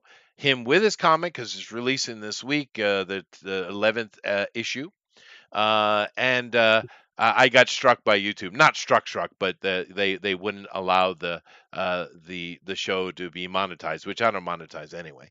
But Right. because of copyright restriction. You dumbasses, the creator of the thing is sitting right on the damn show. The algorithm. Yeah, At some point, humanity decided, what's be better if we just let math make all the decisions. Right. Just let it make all the decisions. It shows you how because it doesn't matter to me. I don't monetize anyway. But it shows you how successful Mr. White has been. because that only happens when I have a big hitter on the show, right? Like that happened when we had Mike Barron on. I think that happened with one of Artibear shows. It's always the big hitters that the algorithm cares about. Smaller stuff, it doesn't care. So it's been programmed to be discerning. Isn't that interesting? Right? Hmm. It's not about protecting all copyright, it's protecting copyright that makes money. Isn't that interesting? Anyway, hey, El Rob, what's up, dude? Um, Pussy galore. Yeah, they're damn right, dude. But the more I look at this picture, the more I agree with Grimlock. So let's get away from this. And I'm Nevertheless, also tired of those goofy tattoos that girls are getting. Those like little random ass tattoos. yeah, Like, it's not as cool. She's trying to say something, but whatever.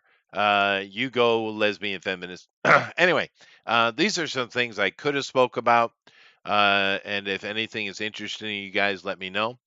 Zack Schneider says, I would never say there's no way for two more Justice League. Dude, you've been pushing it the there's a entire god, Paramount Netflix fight. What are you talking about? if there's a God who loves me, there will be no more Zack Snyder Justice League I have movies. a feeling you're going to get it.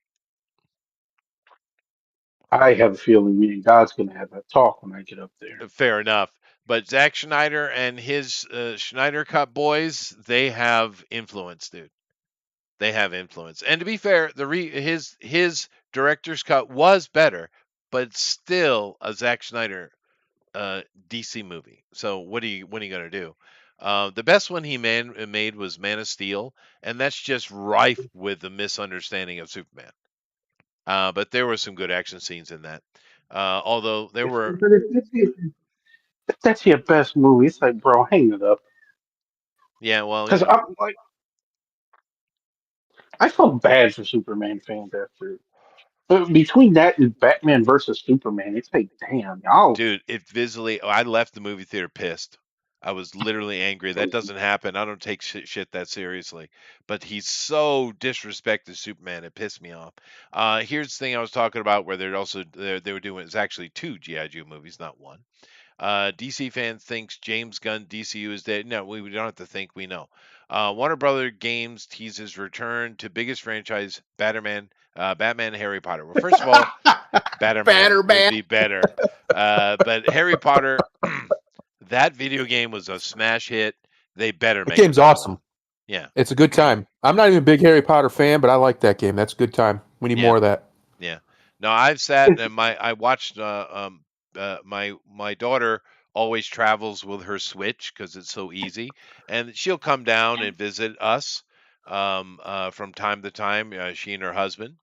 And so I was sitting here one day and she put it on because I hadn't played it. She put it on and was playing, and I watched it. It is pretty good, dude. It's full of lore. It's full of puzzles. It looks like a lot of fun. Yeah, Uh, see, that's the. I'm like, after seeing like the first couple of months' success for Hogwarts Legacy, how do you guys like not go, hey, get that group back together and see what we can do for a sequel? Like, right. Yep. I would Yep. I would have greenlit that shit after the first 30 days. Like, this is what going back to what you were saying about the incompetence of Warner Brothers. You had a success like Hogwarts Legacy, and that was just what 2 years ago. 2 or 3, not that long ago. Yeah, we're not even talking about that long ago. And how hard would it have been? I mean, hell, even if you didn't do a sequel, how about you do a fucking expansion DLC for Yep. like Never 20 did. to 30 and get keep the fucking momentum going. It's like these are like easy decisions.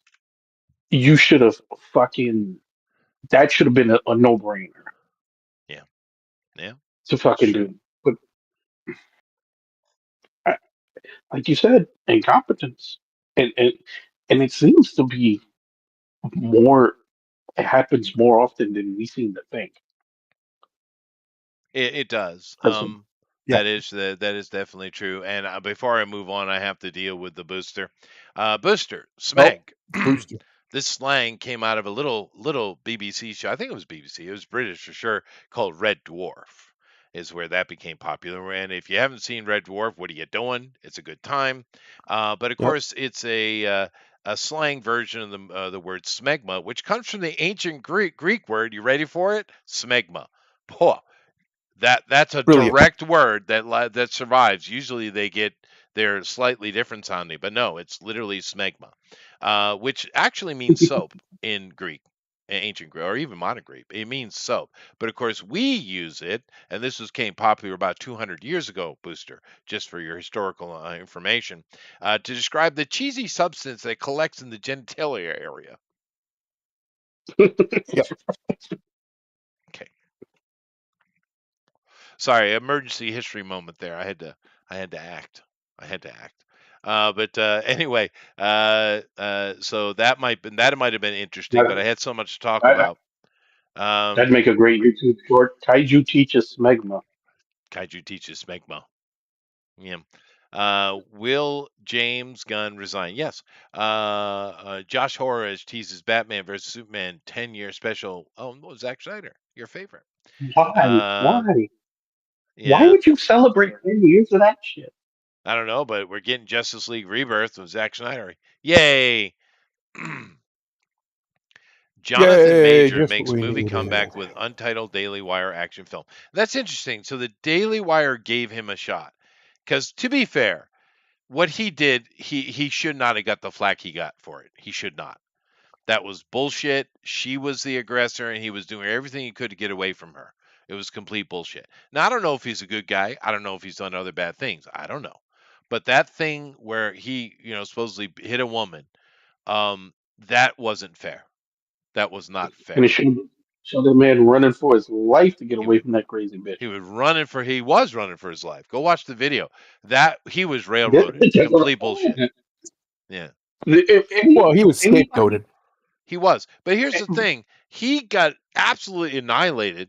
And of course Disney lost money because of having to replace him and rewrite everything. But yet Ezra Yep. Miller gets away with his shit? What? well, here's another big problem to tie back. You was talking about, the political landscape of things.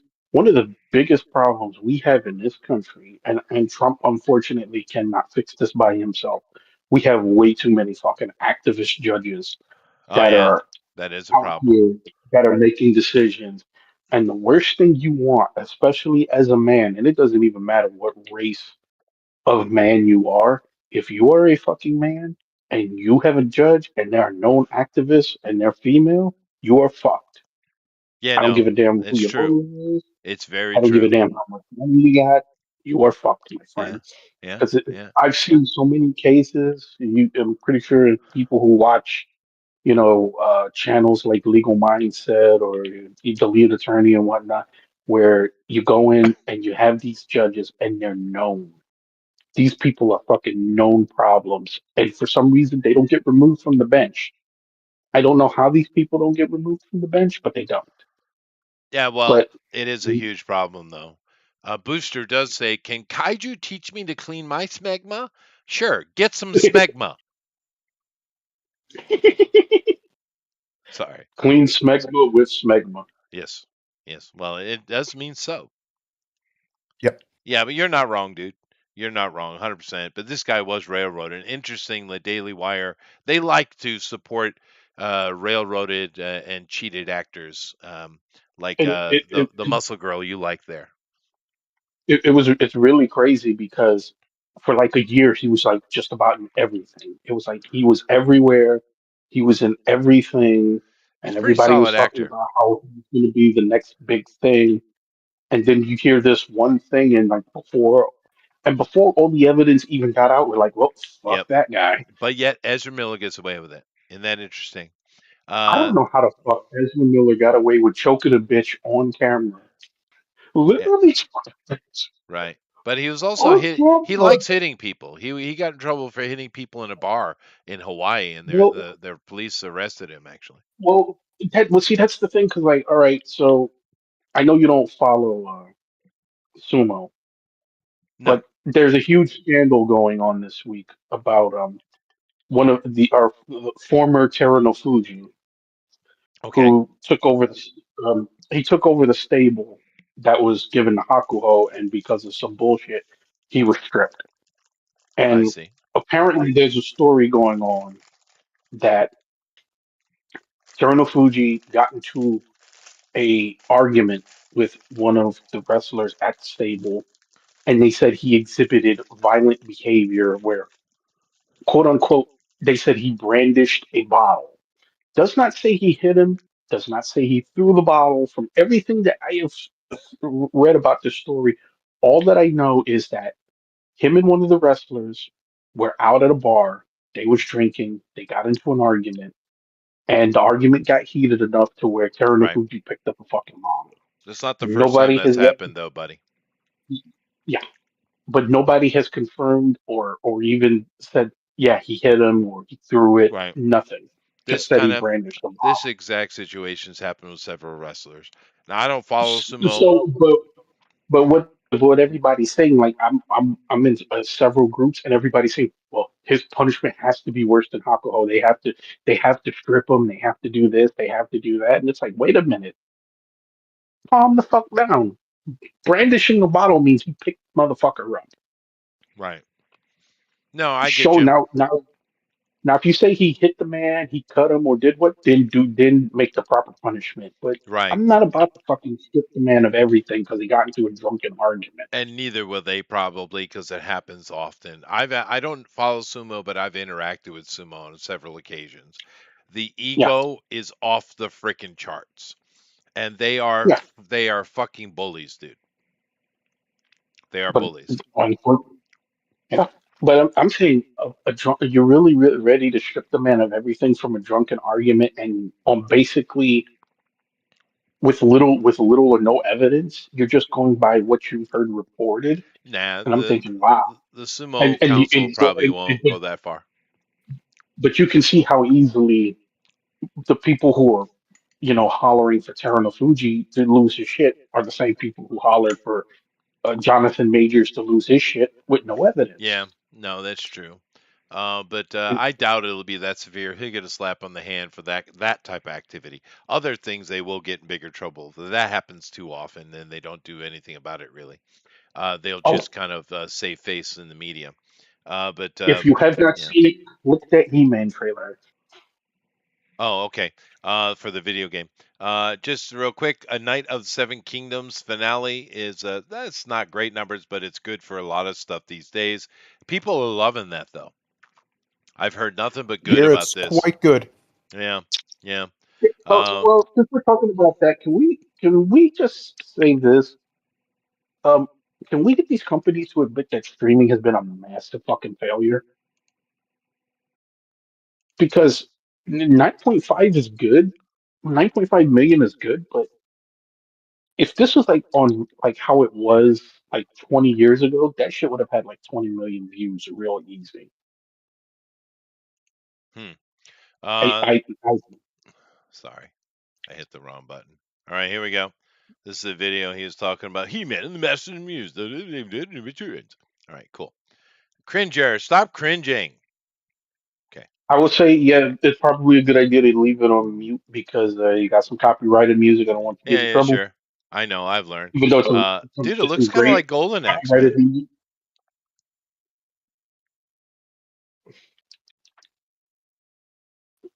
It It looks looks a great. lot like Golden Axe, Yes. and that's not a bad thing. No.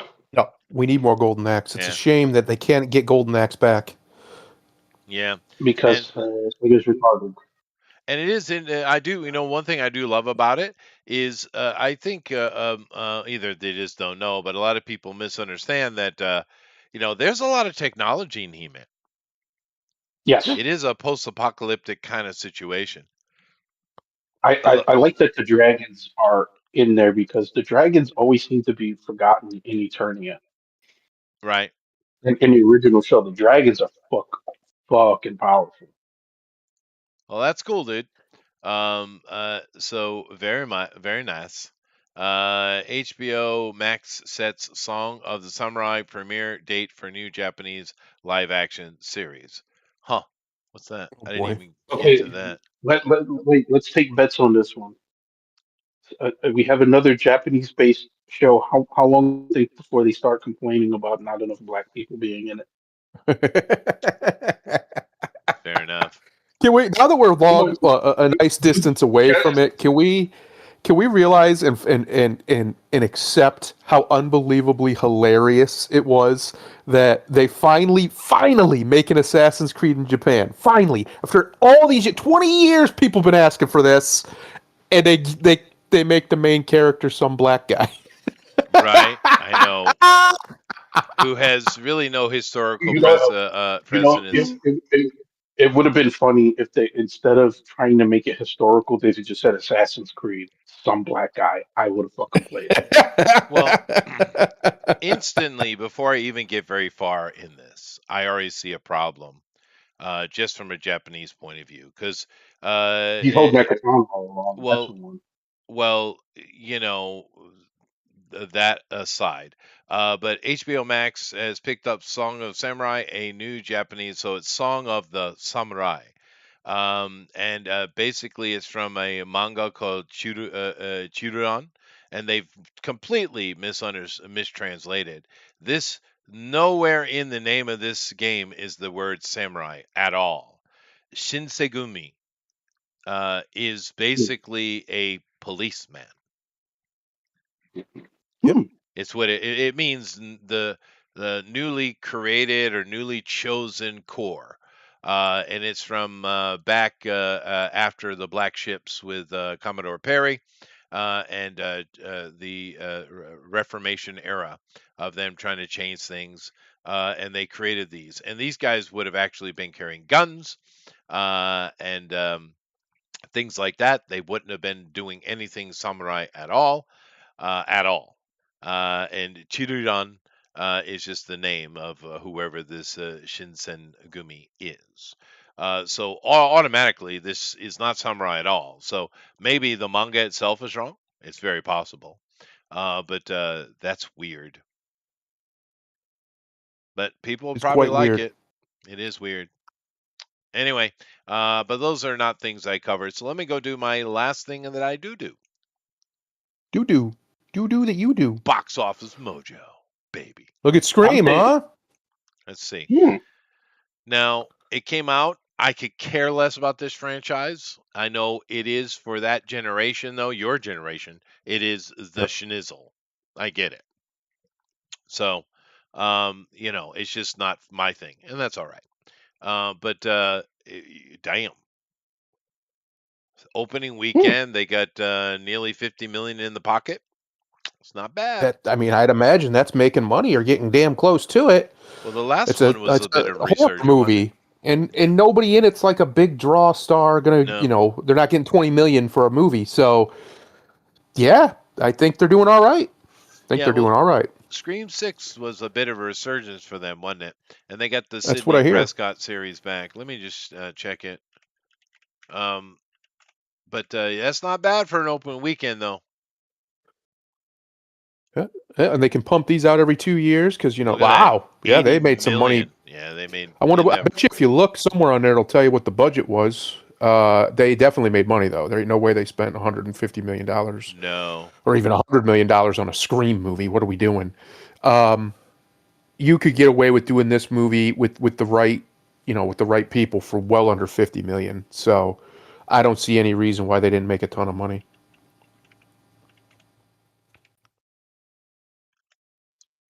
Plus, this Um, is one of those movies that's going to do really, really well on streaming. yeah, Uh, for sure. it's going to and on regular television. So you're doing all right. You're doing all right. Yeah. So they Oh, made look, wait, the AI's thinking. they made 80 million in the pocket just from the Yep. cinema, and off of so let's call it 35 million. So they doubled their budget. Yep. Sweet. And of course, this new one here, is starting off really great. Like I said, the last one was a bit of resurgence. There was a lot of talk about it, and I hadn't heard much talk about Scream in quite a while. They keep coming out with them, but so good for them. Good for them. No problem. Wuthering Heights. Let's see if this made any money. Any money. Although people are Oh yeah, liking it it's making because money.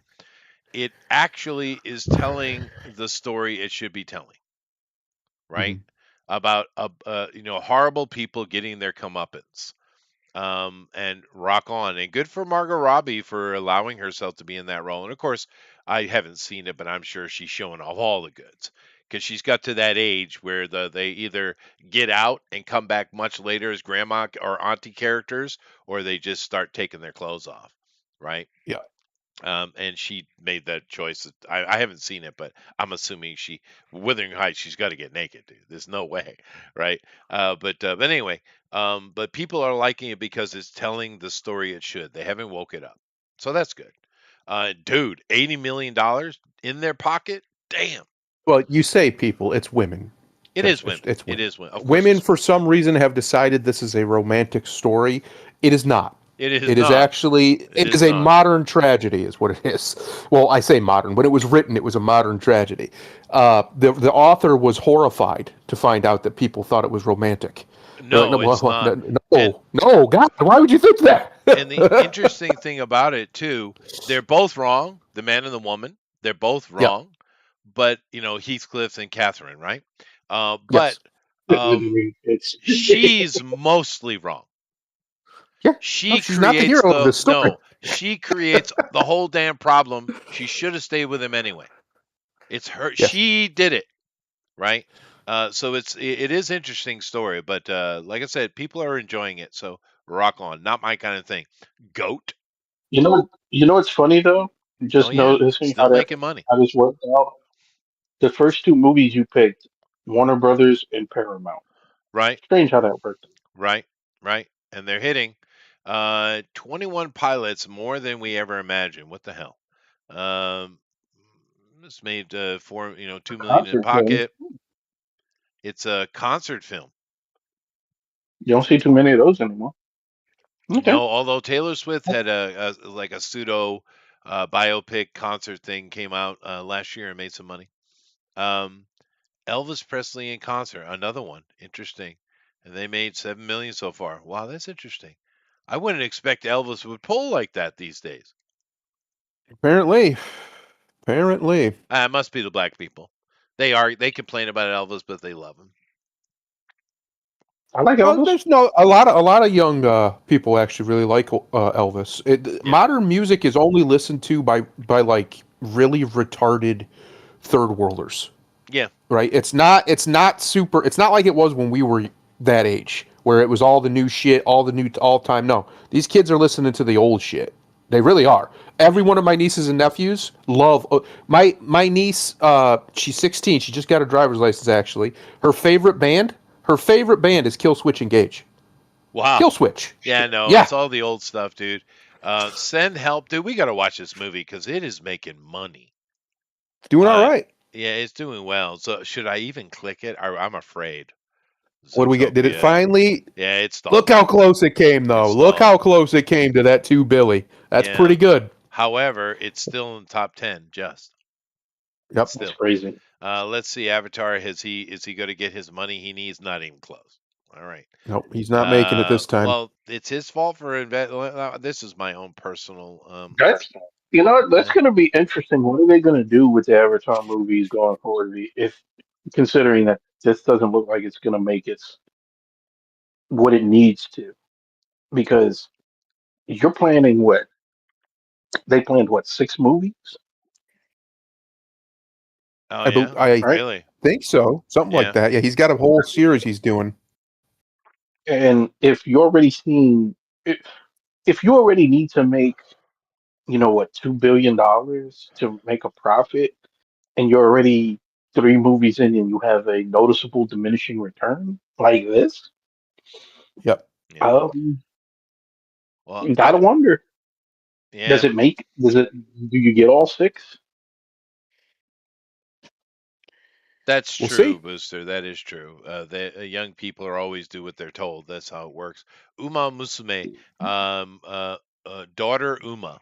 I don't know this at all. It didn't make much money. That is a Japanese anime. well. I think they're supposed to be getting a nationwide release next week, Yep. and that is a very popular.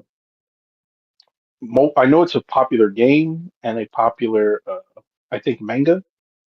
Or I know it's I definitely they have an anime, so that might do some wonders with a full theatrical release. I don't. I've never heard of it. It is very popular. But Um, yeah, I never heard of it. But it just means daughter Uma. Musume means daughter. It's it's very it's modern. the It's a girl it is. thing. Girls like it. It's a girl thing. Well, it's also they combined it with the racehorses, like Japanese racehorses. So like you have the lore of these particular racehorses, but they're anime girls. It's a weird kind of mix, but it fucking works. Yeah, slice of life. Japan, a lot of mangas, most mangas slice of life actually. And they're like a volleyball manga was and of course then they made the anime was such a mega hit here. Just about a high school volleyball team. That's it, right? Yeah. This is about racehorse jockeys. But why are they calling it daughter Uma? It's weird. But whatever. Good oak. Let's see here what else they got. How's this Dracula doing? It's been out for a while. They had a release in Europe and then they released it in America, I guess. Not so great. I wonder what the initial takes in Europe were. Um, see, here's another new one. Dreams. A powerful American socialite, Jessica Chastain, and an undocumented Mexican ballet dancer began a dangerous affair in this tense, erotic drama. Trump bad. How much money you want to Trump put on is it? bad. He's the bad boy. How much money you want to put on it? This old lady having sex with a poor young Mexican illegal immigrant. You got to do what you got to do. All right. Hypnosismic.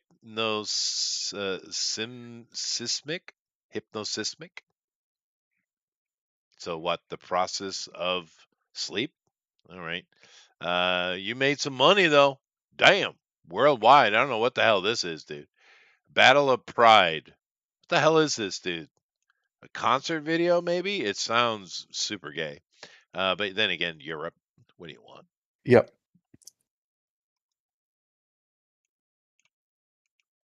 I think we're about to trigger Grimlock here. No, Nothing. how that don't bother me. Hip hop has been largely trash for 20 years. It doesn't even exist. All right, fine. No, you don't exist, even though you made 7 million in pocket. Let's see. For worse. Only 2 theaters though. That's still not great.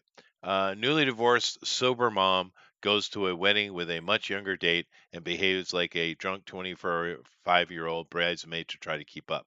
So a lot of movies of old ladies hooking up with youngins. I Yeah. thought that was Yep. frowned upon when Only if certain men are doing it. Leonardo No, DiCaprio's are it's doing it. only fine. It's fine when they do it. I see. That's right. I see. I see. Now, to be fair, I Tina, have. Tina Turner gets to do 30 years younger than her. Go, slay queen. Leo says, "You're 20. You're turning 26. I think I need a new girl." Yep. He's a pedo. Yeah. Yeah, he's pedo. Yeah. Well, I actually dipped my toe in that a little bit one time. I dated a girl for a while, and she was 11 years my senior. She was a microbiologist. Interesting. Sexy little Lithuanian boy. She had a body, dude. We were talking about fellatio earlier. Oh, wow. This guy Yeah, can't help himself. I was a youngin' I'm just too. liking that. I'm just liking that he started that with "I dipped my toe in her," I and did. nobody stopped him. No, no one stopped me. Yeah. Well, she's the one actually, because I was young and I'd played around with girls at concerts and after shows and stuff like that, but she was different. She taught me that there were other positions and things to do. that I really Excellent. hadn't really known about, right? So I appreciate the education, to be honest with I imagine. you. Yeah, as you do. So I think let's choose our outgoing. Oh, dude, this is so hard. Such a smoke show. Yeah. I think I got to go with this one though. Yeah, I got to go with this one. A No, genuinely naturally beautiful woman. Yeah, I was really looking. I beautiful. was looking at our boy, at our Kiwi lad. Yeah, no, that's right. Uma does mean horse.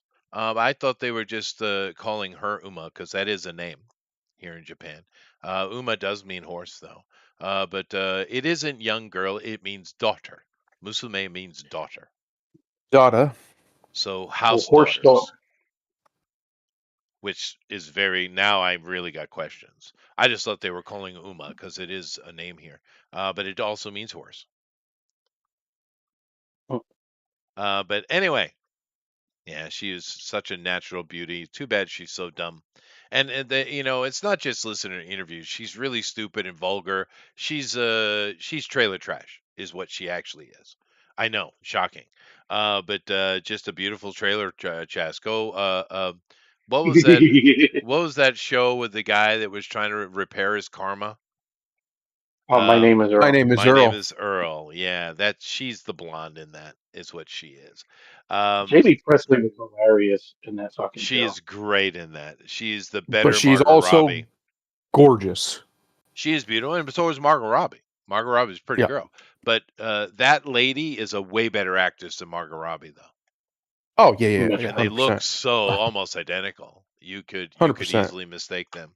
But yeah, she's a great actress. But old Denise, and keep in mind, this beautiful young girl, trailer trash that she is, saw Charlie Sheen and his absolute epic drug problems, his chaos, his trouble with the cops, 2 divorces that ended badly, that I could and fix she's him. like, "Dude, sign me up." Want me some of that? And she gave him kids too. Yep. So but yeah, interesting story. Who what was the other Bond girl that was so smoking? No, Cindy Which Crawford one? wasn't a Bond girl, was she? Not to my knowledge. No. There was a Bond girl that kind of looked like Cindy Crawford though, and it's not. I know Denise kind of does too a little bit. Although Denise has got the bedroom eyes from and she's kind of walled-eyed. I'm sitting here looking at this, but the bedroom eye effect that she has is incredible. But Yep. there was another Bond girl that's kind of Cindy Crawford. Cindy Crawford's more of the classic beautiful woman, right? Yep. You're not thinking of Terry Thatcher, are you? Maybe I am. Lois Lane. Oh no, I'm not. I'm thinking of a girl that looks like Cindy Crawford. You had her. You had Famke Jensen. That era, basically Pierce Brosnan's era. They're like, listen, Pierce is a god. He's beautiful. He's a beautiful man. We can't be giving him ugly chicks. Give me the best you got, and they did. They did. Although he married a very normal lady, and they've been married forever. Yeah, Good well, on she was really, really, really, really pretty when they got married. but She was a gorgeous girl. It's the same thing. But with Dave Grohl. listen, he's a good man. He's loyal. He stays with his girl. Well, he loves her. It's more than that. Yeah. And it's like the same thing with Dave Grohl. Because a lot of people are, why did he go with such a mundane mom? Well, because that's what he wants. He wants a family. Yeah. And she gave him that. Yeah. And they love each other. That's the great thing about Pierce Bronson. When you see him with her, he's a glow. That's his woman. He loves her. his woman. Yeah, it's awesome. That is awesome. Yep. And another guy who loves his woman is Kurt Russell. He does seem Loves to. his woman. Yeah. But anyway, Pierce Bronson is so cool. Check out Mobland. He's great. And yeah, he is. But that kind of brings me to a Pierce-esque guy, Hugh Grant. What a great second life as an actor he's had. I know we've talked about it before, but it's impressive. Originally, he's a pretty boy. He did all the drama, romance, rom-com stuff. Fair enough. Ladies love him. He was nothing Makes much. the money. Yeah, and he was not much interesting to me, but no, I have no hate for him. Cool, you go, Right. dude. But now his second career as a horrible heel, and what a great actor he is. Damn, dude. Damn, He's it's good at it. awesome. Yeah, He's it's very good awesome. at it. You know who else is also amazing as a bad guy, and the fact that he doesn't get more work is annoying to me, is Captain America. Chris, he's Chris Evans, unbelievable as a bad guy. We Gray just Man. watched that. Yeah, we just watched Gray Man. I said, "What the hell? He's so good. Yeah, He's he is. such a piece of shit, and he's so good at it, and he's so believable. He's also he's he's No, in of Red course he One is. too, and he plays the piece of shit dad. Now he obviously that's more of a redemptive story, but still, he's so good, so Yeah, he's a good believable bad at guy. being a Yeah, piece of shit that you're yeah, just like, damn. Damn. But yeah, the wife and I were watching Gray Man and we were just laughing because he's so ridiculously bad at yeah. It's being great. bad. I mean, good at being bad. It's a fun little Oh, movie, dude. It's a fun it little is. movie. Yeah, It I is. enjoyed it, and they played off each other really well. Yeah, I want to see Mhm. Heretic Booster. Like I said, Hugh Grant has just been killing it, killing it. Um, what was it? The Gentleman, which is was it Guy Pearce? Is that the director's name? I Um, believe so. he puts out his movies. You know what you're getting. It's exactly the same movie every time, right? Yep.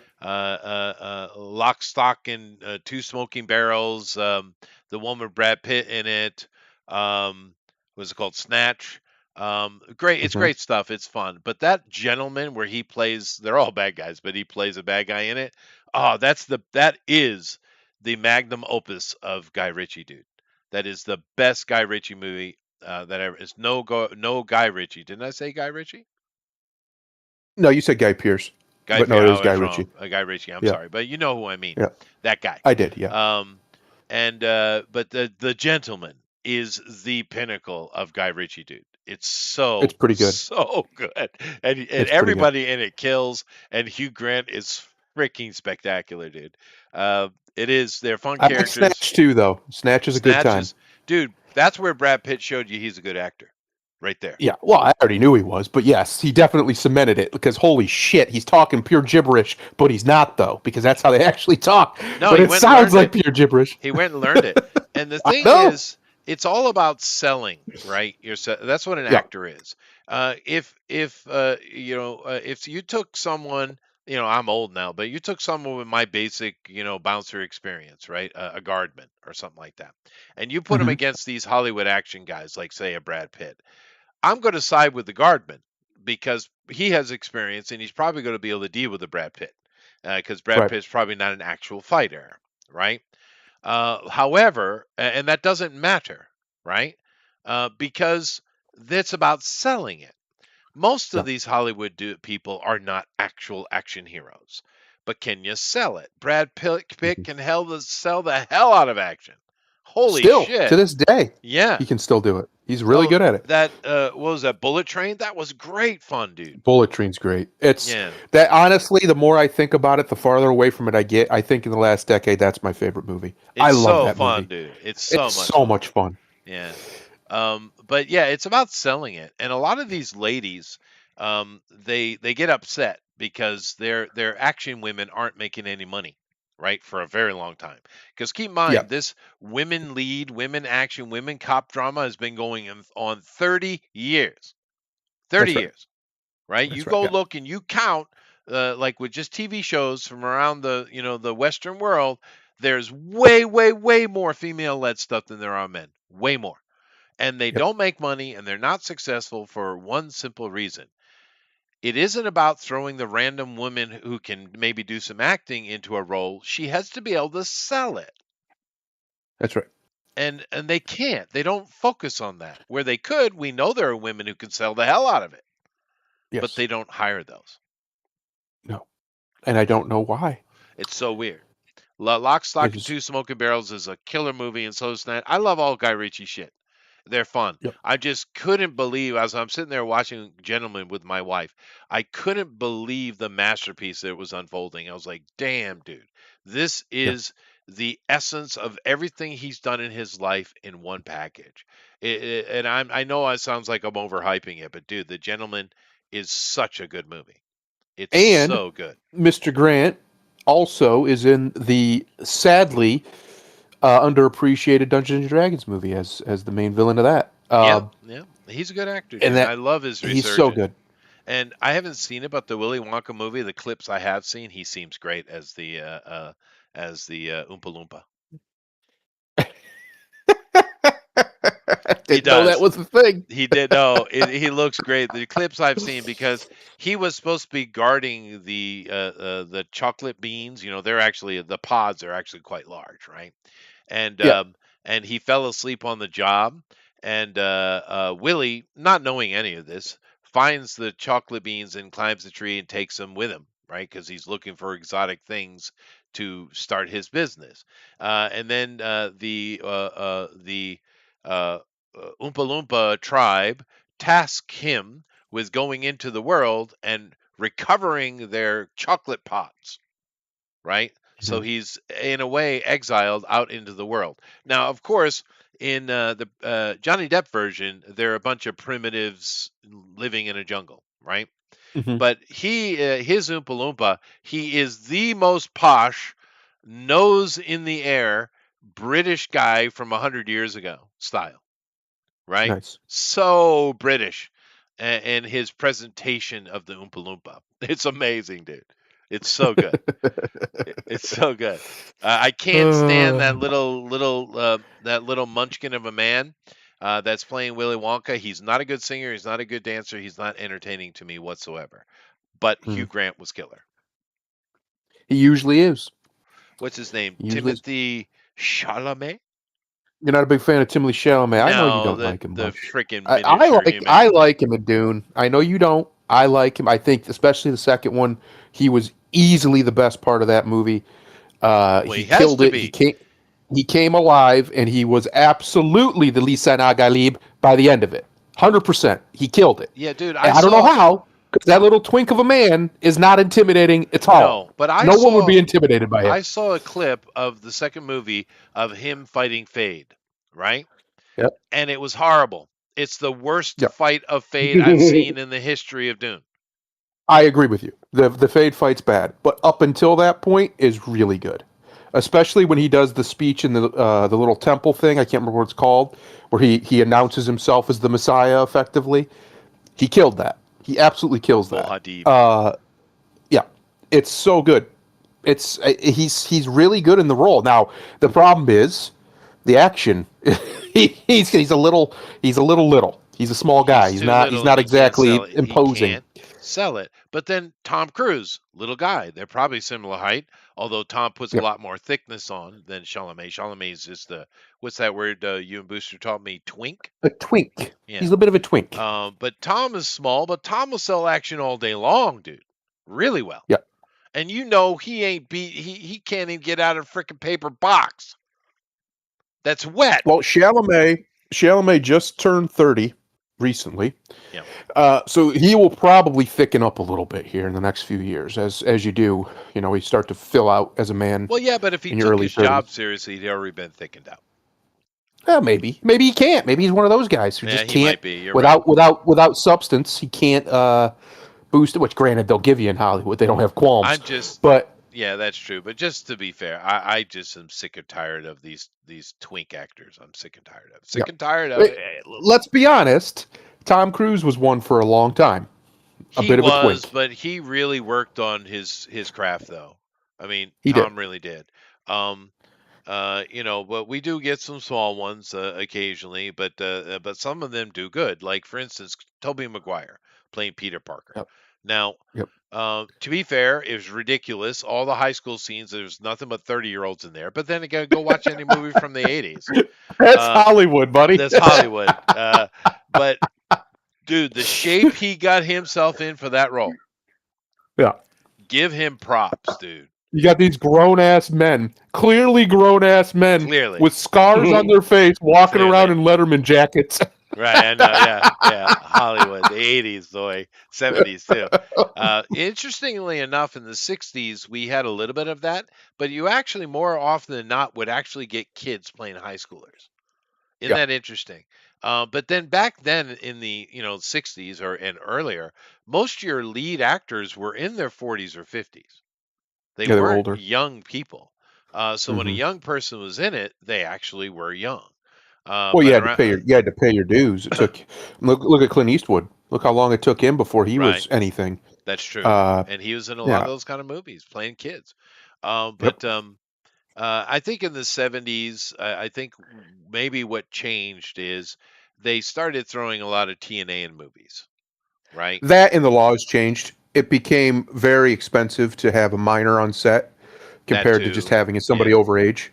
And they Uh, restricted time and all that kind of stuff. yep. But Yep. I agree with you. But I really think it also had a lot to do with the TNA, because those older actors wouldn't do that, right? Hmm. Even the ladies were very pressed to show any skin at all.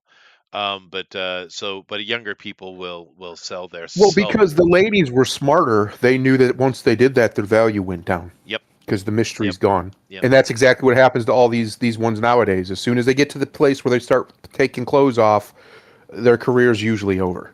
It's just Yeah, not well, finalized yet. yeah, and like we mentioned with Margot Robbie earlier, she's clearly at the end because she's doing a sex movie. So, Yep. Yep. yeah, It's okay. Listen, everybody's got a cycle. It is what that's not true. everybody can be Tom Cruise. Not everybody can have a 40-year Yeah, career. It's all right. most people don't. Most athletes don't, right? No, yeah, Most athletes. most actors get maybe at the top. If they even get there, they get 5 years, Yeah, 5, 10 years yeah, at yeah, yeah. most. And you better It's make your very money. rare that you have guys go Yeah, like a Brad Pitt or a Tom Cruise. I mean, look at George Clooney. When was the last time he did anything? right. He's Well, just gone. Like he he's never even noisy. happened. He's noisy though. He had a pretty good career, but the perfect example of this one-hit wonder type of mentality that just sticks with their entire life, right? I can't remember his name. Midnight Rangers. Come on, Arlene. Oh, I say now, Arlene. You know Vaccine, that song. That guy. vaccine. Oh, thank you. His entire life has been based on that one song. Still, his entire life Yep. is based on that one song. I don't know if that's genius or sad as hell. It's probably both. Why not Anyway, both? why not both? Anyway, you good night, young cute girl. You wanna Good night. what's Denise Richards, Ah, right? Yeah.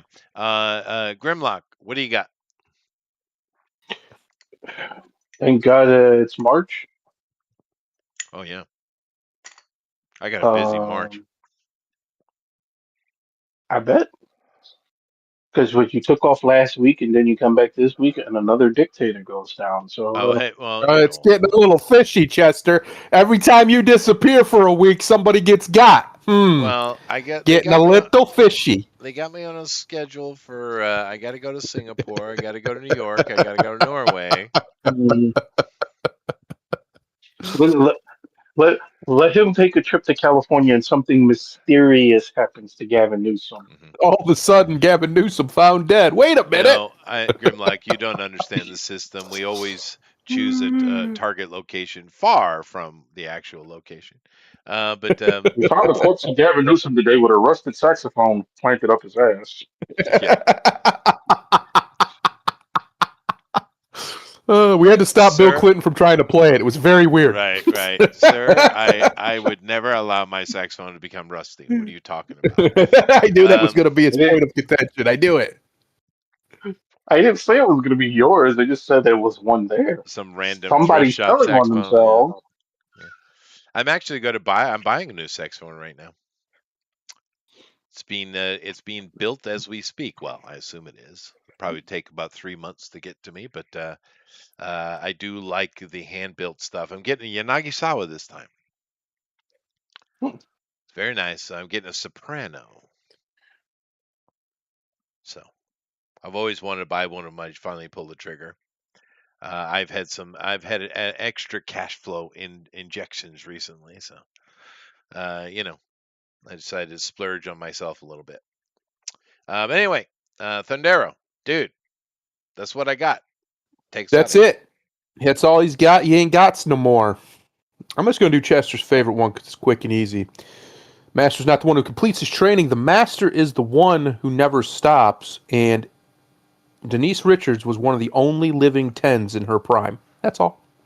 Yeah, no, she was genuinely gorgeous. Later,